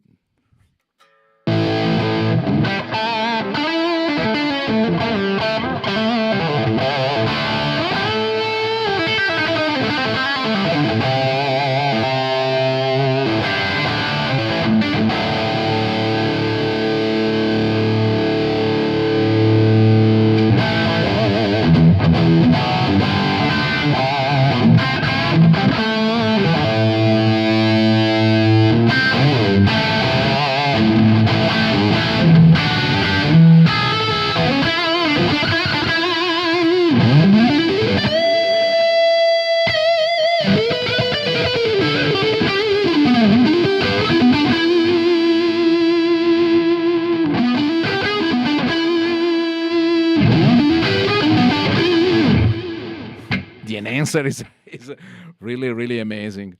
It's a cool trick. I mean, you have it in this block, in the codex block, but you also have it as a separate block. So if you're using a TSM amp or no amp at all, like for example, if you use a captor to go into Genome and you have your own real amp, you can still have the enhancer as a block on the lane. Okay, so you have also, I can show here on the Eldorado, there is also the exciter and the enhancer that has really, really nice effects. Okay, the exciter is the look is a very well-known look from the 80, 90. Yeah. I remember very well this look. It is the BBA.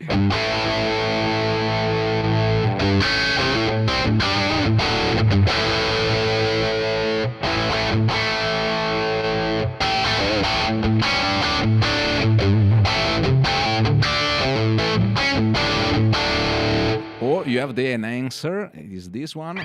This is amazing.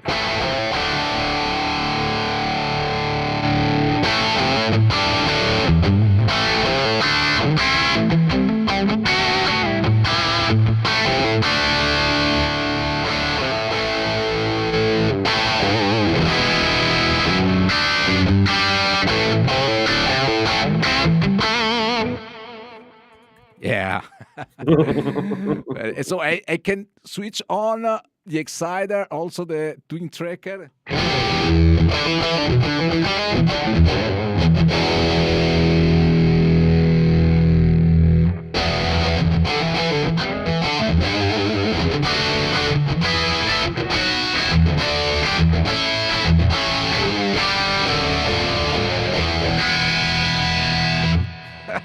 Wall of sound. Crazy. And it's few effects because there are not so many effects here, but exciter, enhancer, and twin tracker are really, really amazing. Very nice, guys. Okay. Yeah, but we will have more effects in the future. I've seen questions about some kind of boss, the chorus.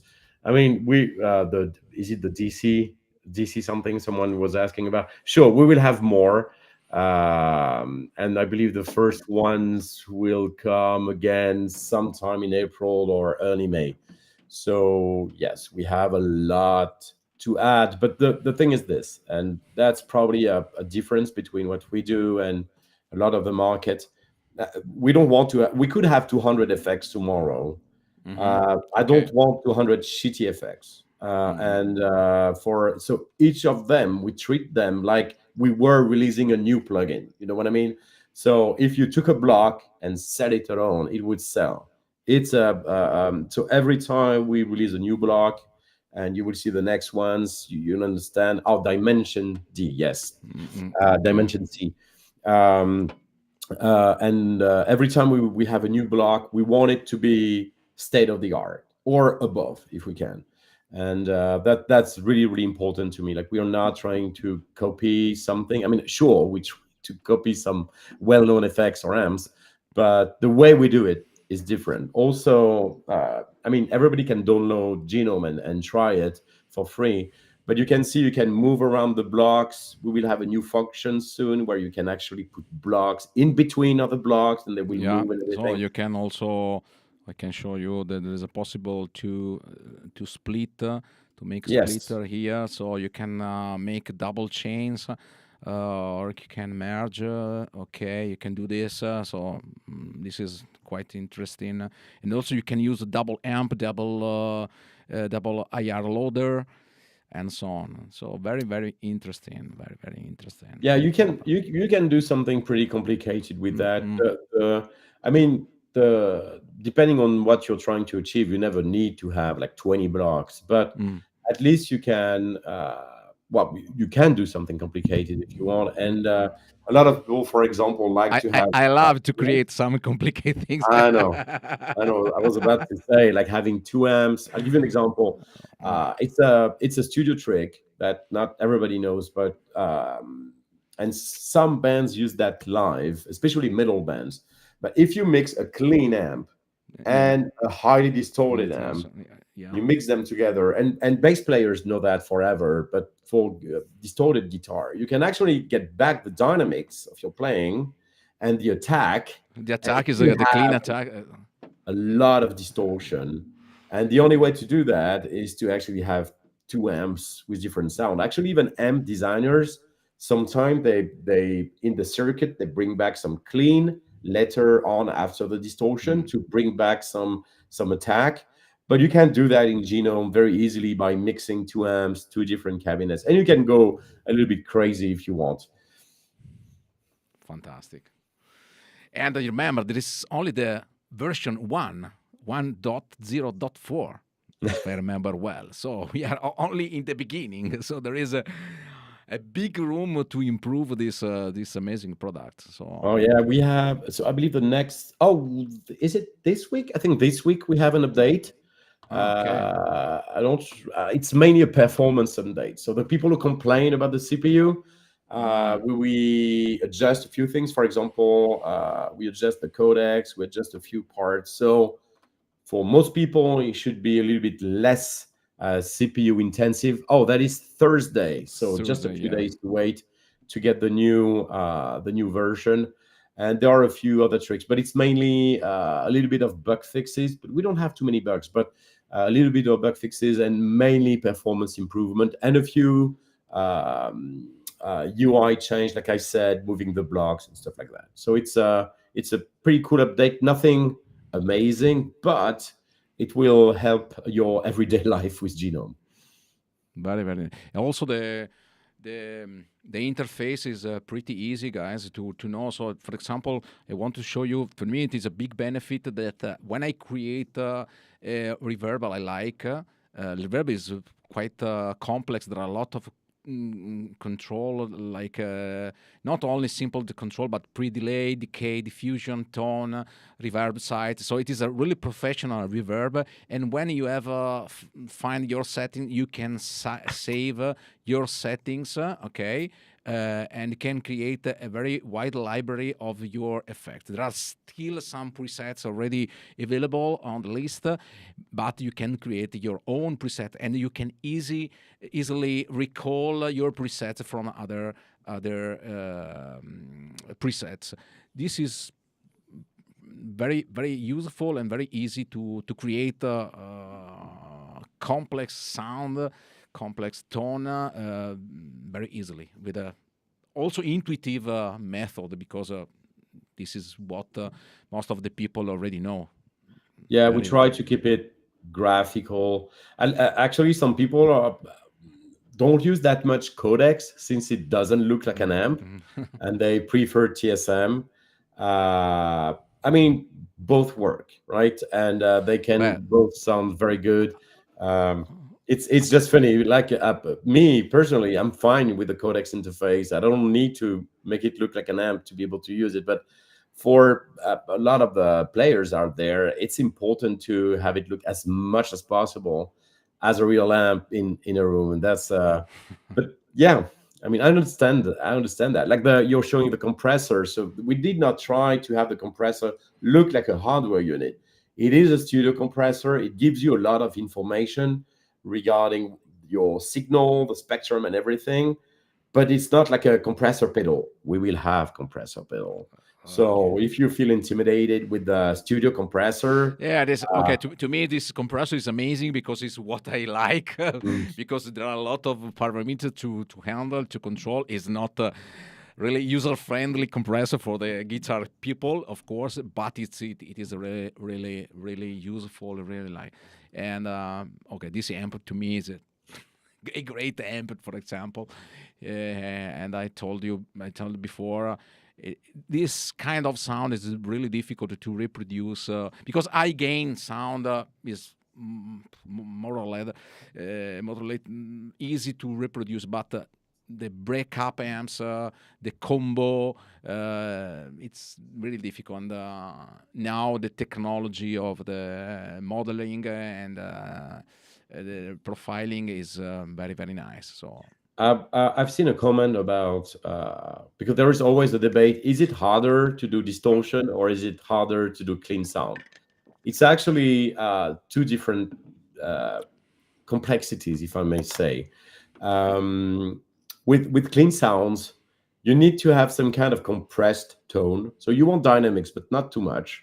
So you need some kind of compressed tone, and to do that, like the old school modeling using like the line 6 stuff, it's hard to do because it doesn't compress. It distorts what they do, but it does not compress. And how power amp especially was really designed to add that kind of compression that people like.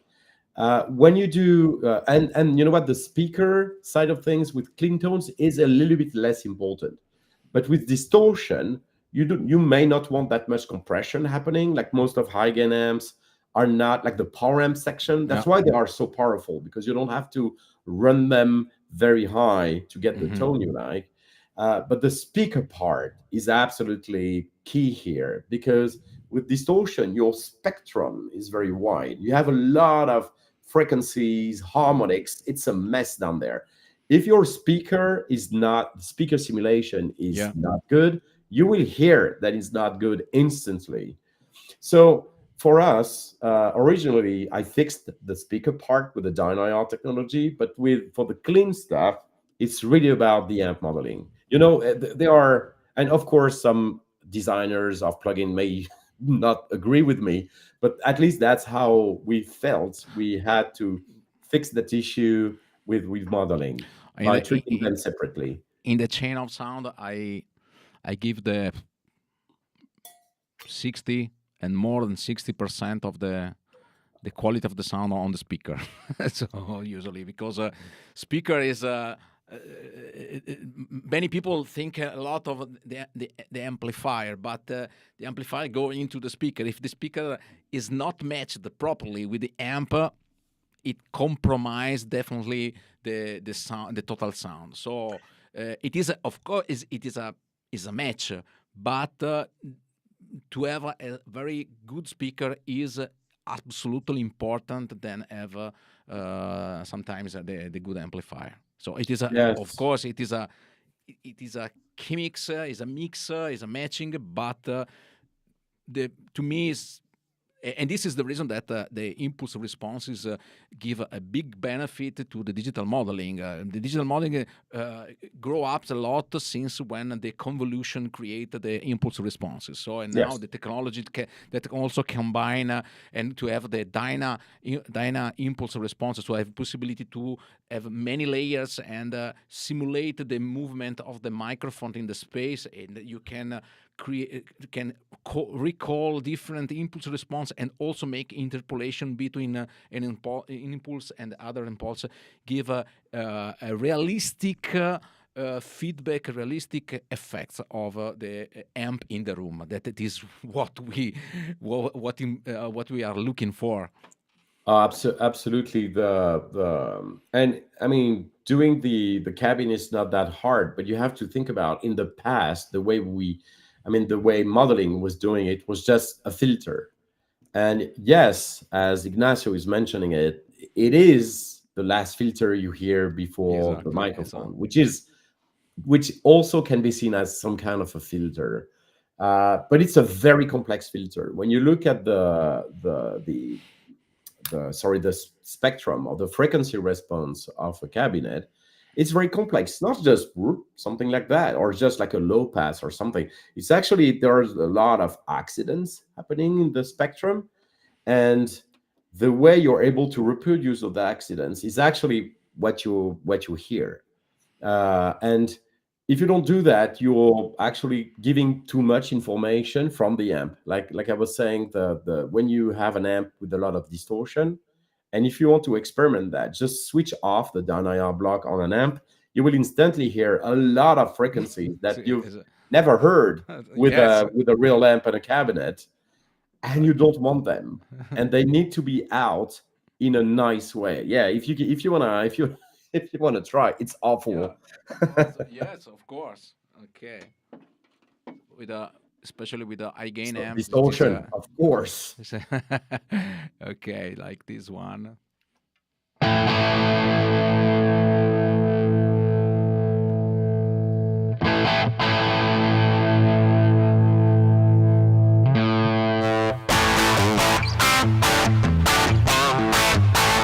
Okay, this is the sound without the amp, the cabinet.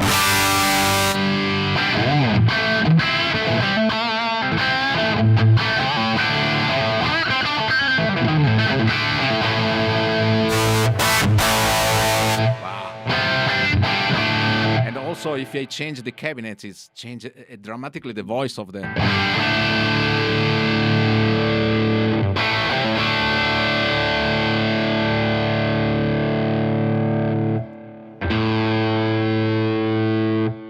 Oh, doesn't work. Okay.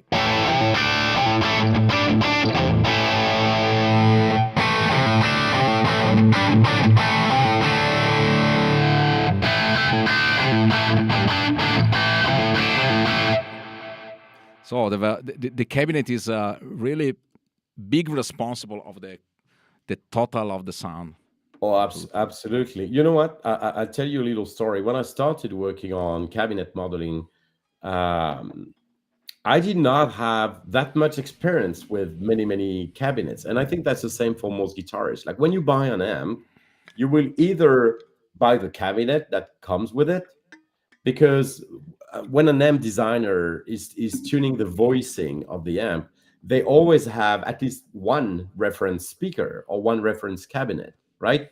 So you will buy just that. But if you try 10, 20, 30 cabinets, which you never can in a store, and like even studios, they don't have that many cabinets as backline. They usually have like 2, 3, 4, and that's it. So when I started recording dozens of cabinets, I was like, but they sound even more different than what I expected. Even the V30 with the same, I mean, as an example, with the same speaker in 20 different cabinets, not 2 of them sound the same. It's really impressive, and that's the reality. That's how it works. Absolutely, and also the microphone. It is has a big impact. The microphone and the position of the microphone on the plane of the speaker. So there are a lot of elements that contribute a lot to the total voice of the amp. So the amp is a part, but it's not the biggest part. Okay, it is the creator of the sound, but the cabinet and the microphone, it is a very good part, very big part of the total sound. I will add something to that. It's something I often say to guitarists or bass players. when they, because most of the time they take a lot, they spend a lot of money in those, in guitars, in amps, FX, and they usually have one cabinet. Yeah, And when yes. they go on stage, that's not their problem. That's the sound engineer, and that guy doesn't have time, or he doesn't care enough. I mean, Hollywoods. not Hollywoods. everyone tours with the team. So if you play at the local pub or something, which is the vast majority of us, the guy don't care. He doesn't care at all.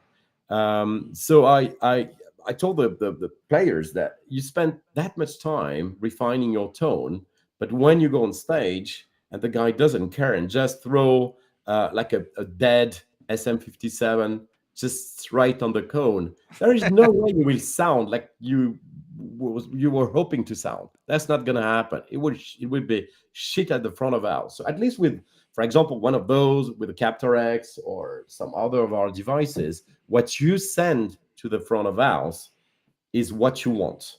And then, of course, they need to mix it with the other instrument. But at least you control everything up to the very last stage where, well, then it's the PA. But at least you know what you're sending.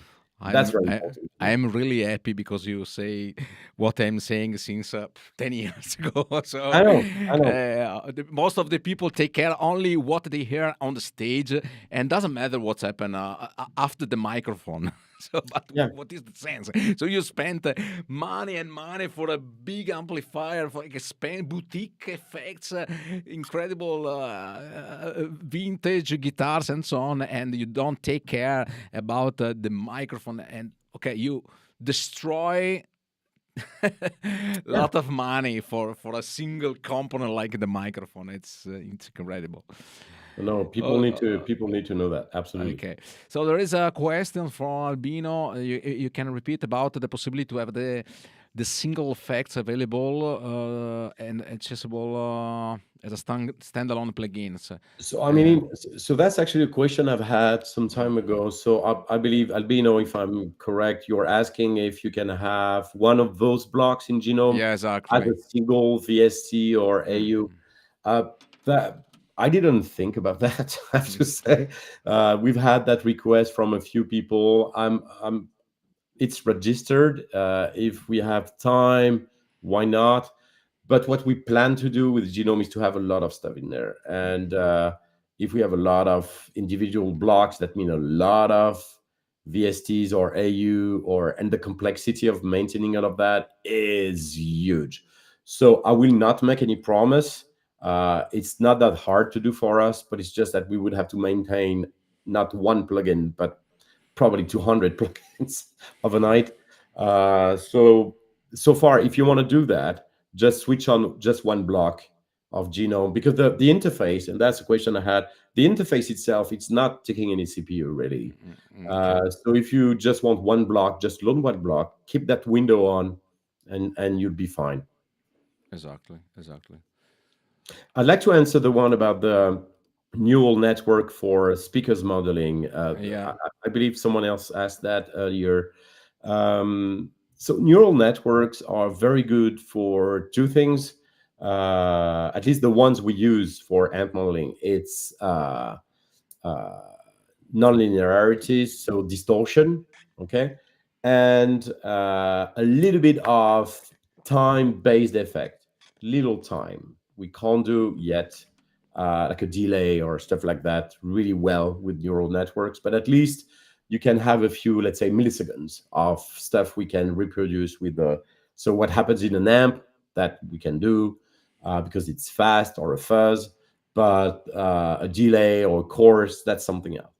Uh, the thing is with speakers or cabinets, there is a dynamic element of it. There is a nonlinear element of it, but it's very, very tiny in compared to just the filter, the complex filter we were talking about. And the neural network, to be able to achieve that tiny thing that we actually do with the overload parameter, to be able to do that with a neural network would take a lot of CPU, a lot more than when we need to do our kind of convolution with the DynIR. So I mean, we could do it. It's possible to do it. probably someone will do it. But it's not very much CPU effective. It's pretty intensive, and the benefit, or let's say the average listener, the benefit is very hard to hear, to be honest. Okay. There is a question, interesting question, and I can answer. Any chance for vocal change down the road? I did some experience in putting vocal throughout the Genome, and it was fun, but obviously not made for it. Why not? I can say because compressor, it is the main part. It is a studio compressor, and it is very powerful. Also the reverb, the delay, the EQ. So to me, it is also pretty nice to make. For example, in your DAW, you can create a track with the Genome, also for the vocals. What do you think, Guillaume? That's a new question for me, Christopher, and thank you for it. It's actually a pretty good question. Well, to be honest, to make it a vocal channel strip, we don't need a lot more than what we have. We would need some kind of de-esser, because the compressor we have right now doesn't have a de-esser.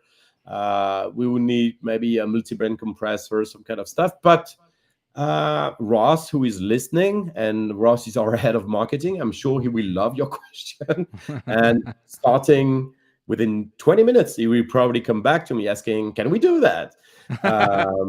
The answer is yes. Can we do it? We would need to add a few more stuff and probably redesign a little bit the interface, but we can. Will we do it? That's a different question.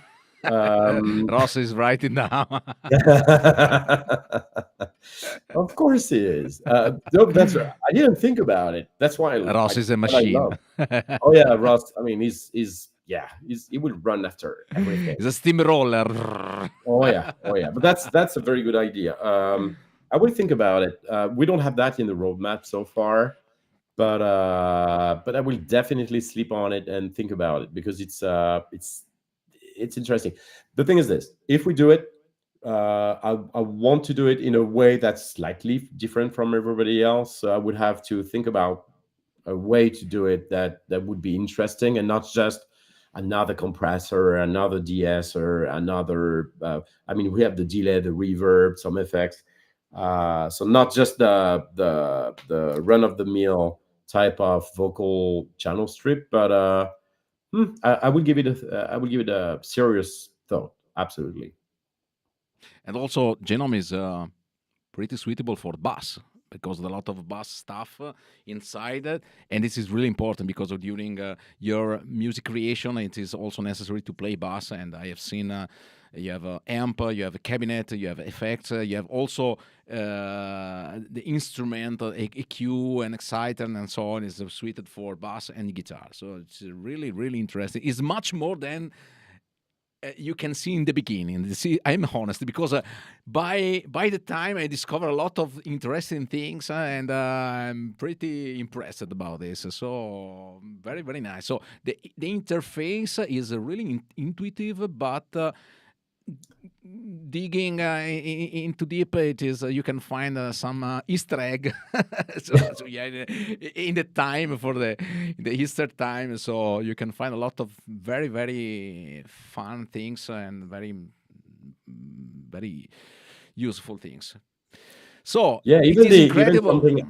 Sorry, Marco. Even something as simple as an EQ, we try to make it so it's something in between a guitar product and or bass and a studio product. So we want to give the guitarist or bassist the same very powerful tools that producers use to create your guitar or your bass tone, and have that in this. That's why we call it more of a channel strip rather than just an amp modeler, because there are some effects or processing that are past the amp or a few pedals or the cabinet. You can do a lot around that to actually shape your tone and like be a producer, not just a guitarist or bassist. And I hope that's something people see that is a little bit different from most amp modelers.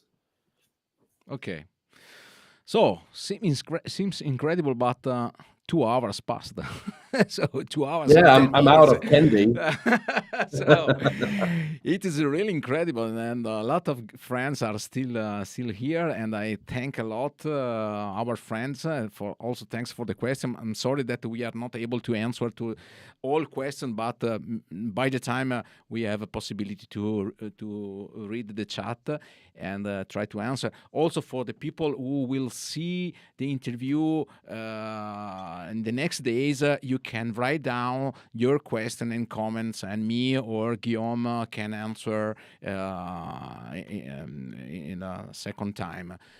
So I'm really enthusiastic, and it is a really a big pleasure to have you here and on my home, and it is a really nice and friendly conversation, as I told you. So No, I it's knew. what is incredible. 2 hours passes away without any problem. So and very very very nice. And No, I thank you. also wanted to thanks Ignazio, all friends, Ross Davis, very very helpful, and thank you, Ross, for your big helpful. Also, a lot of mails, a lot of communication, and to doing that, and many congratulations, because your product is something very interesting. Even if there is a lot of products in the market, but Genome is really powerful and really nice product, and I encourage you to buy it, because now the cost is really low, because 69 euro or dollars, and it depends. It is really really low, very cheap price for a very powerful tool for create your music. So Yes, please do that. I'd like to add something. Please buy some stuff because I'm going on vacation to Italy very soon. oh, okay. Uh, for our Italian friend, we are waiting confirmation, but I will do at least one masterclass. We don't know yet if it will be in. I told you, Marco. So there is probably one either in Firenze or I don't know the one Montalcino. Montalcino, okay. No, You yes. you you can drink very good wine. Even in France, Oh, there are a lot of good wine, but also in Italy, there is a big competition between Italy and I'm France. fine with Italian wines. Like my favorite wine actually grows like right here at the end of my garden. But I know I will be in Chianti country. I will drink Chianti. Yes. No questions asked. I would be very happy to try that. So when we have please follow the 2 Notes page. When we have confirmation for the date, it should be around 11th or 12th of April. So yeah, stay tuned. When we have the confirmation for the date, we will post it on socials for 2 Notes or my own Facebook page. And I would love to meet with you guys. It will be a small masterclass with I don't know how many people yet, but I'll be happy to answer any question in Okay. English. In English. Okay, so for my Italian friends, I will do. I speak in Italy. Io rifarò non ovviamente con Guillaume, ma da solo. Ovviamente vi farò una presentazione di Genome in italiano, a parte che diciamo, il caro amico Francesco Banti l'ha già fatta, quindi andate a vedere la sua, poi vedete anche la mia, insomma, poi ci possiamo unire, e quindi la farò anche in italiano, in modo tale che possa essere capibile anche dagli amici italiani, perché il prodotto è veramente molto molto promettente, molto interessante, più di quello che sembra, perché effettivamente all'inizio lascia un po' così, si sembra molto semplice, poi in realtà ci sono delle cose veramente molto interessanti. Okay, so I agree. I absolutely okay. Did you agree. understand? Yeah, well, I mean, yes, I can't speak it, but it's close enough to French, so I can understand. No, I explained to my Italian Yeah. friend that I will repeat this demo in Italian, so for the Italian friends. And also there are my friends Francesco Banti that live in Tuscany and already done very interesting reviews of Genome. Okay, so Guillaume, thank you very much for your time and for your friendship, and I hope to meet you again very soon. And okay, so that now I go with the outro, so please stay a bit that I online that I say you ciao. So Ciao guys, ciao ragazzi, ci vediamo presto. Ciao ciao ciao Ciao ciao ciao ragazzi. ciao ciao ciao ciao.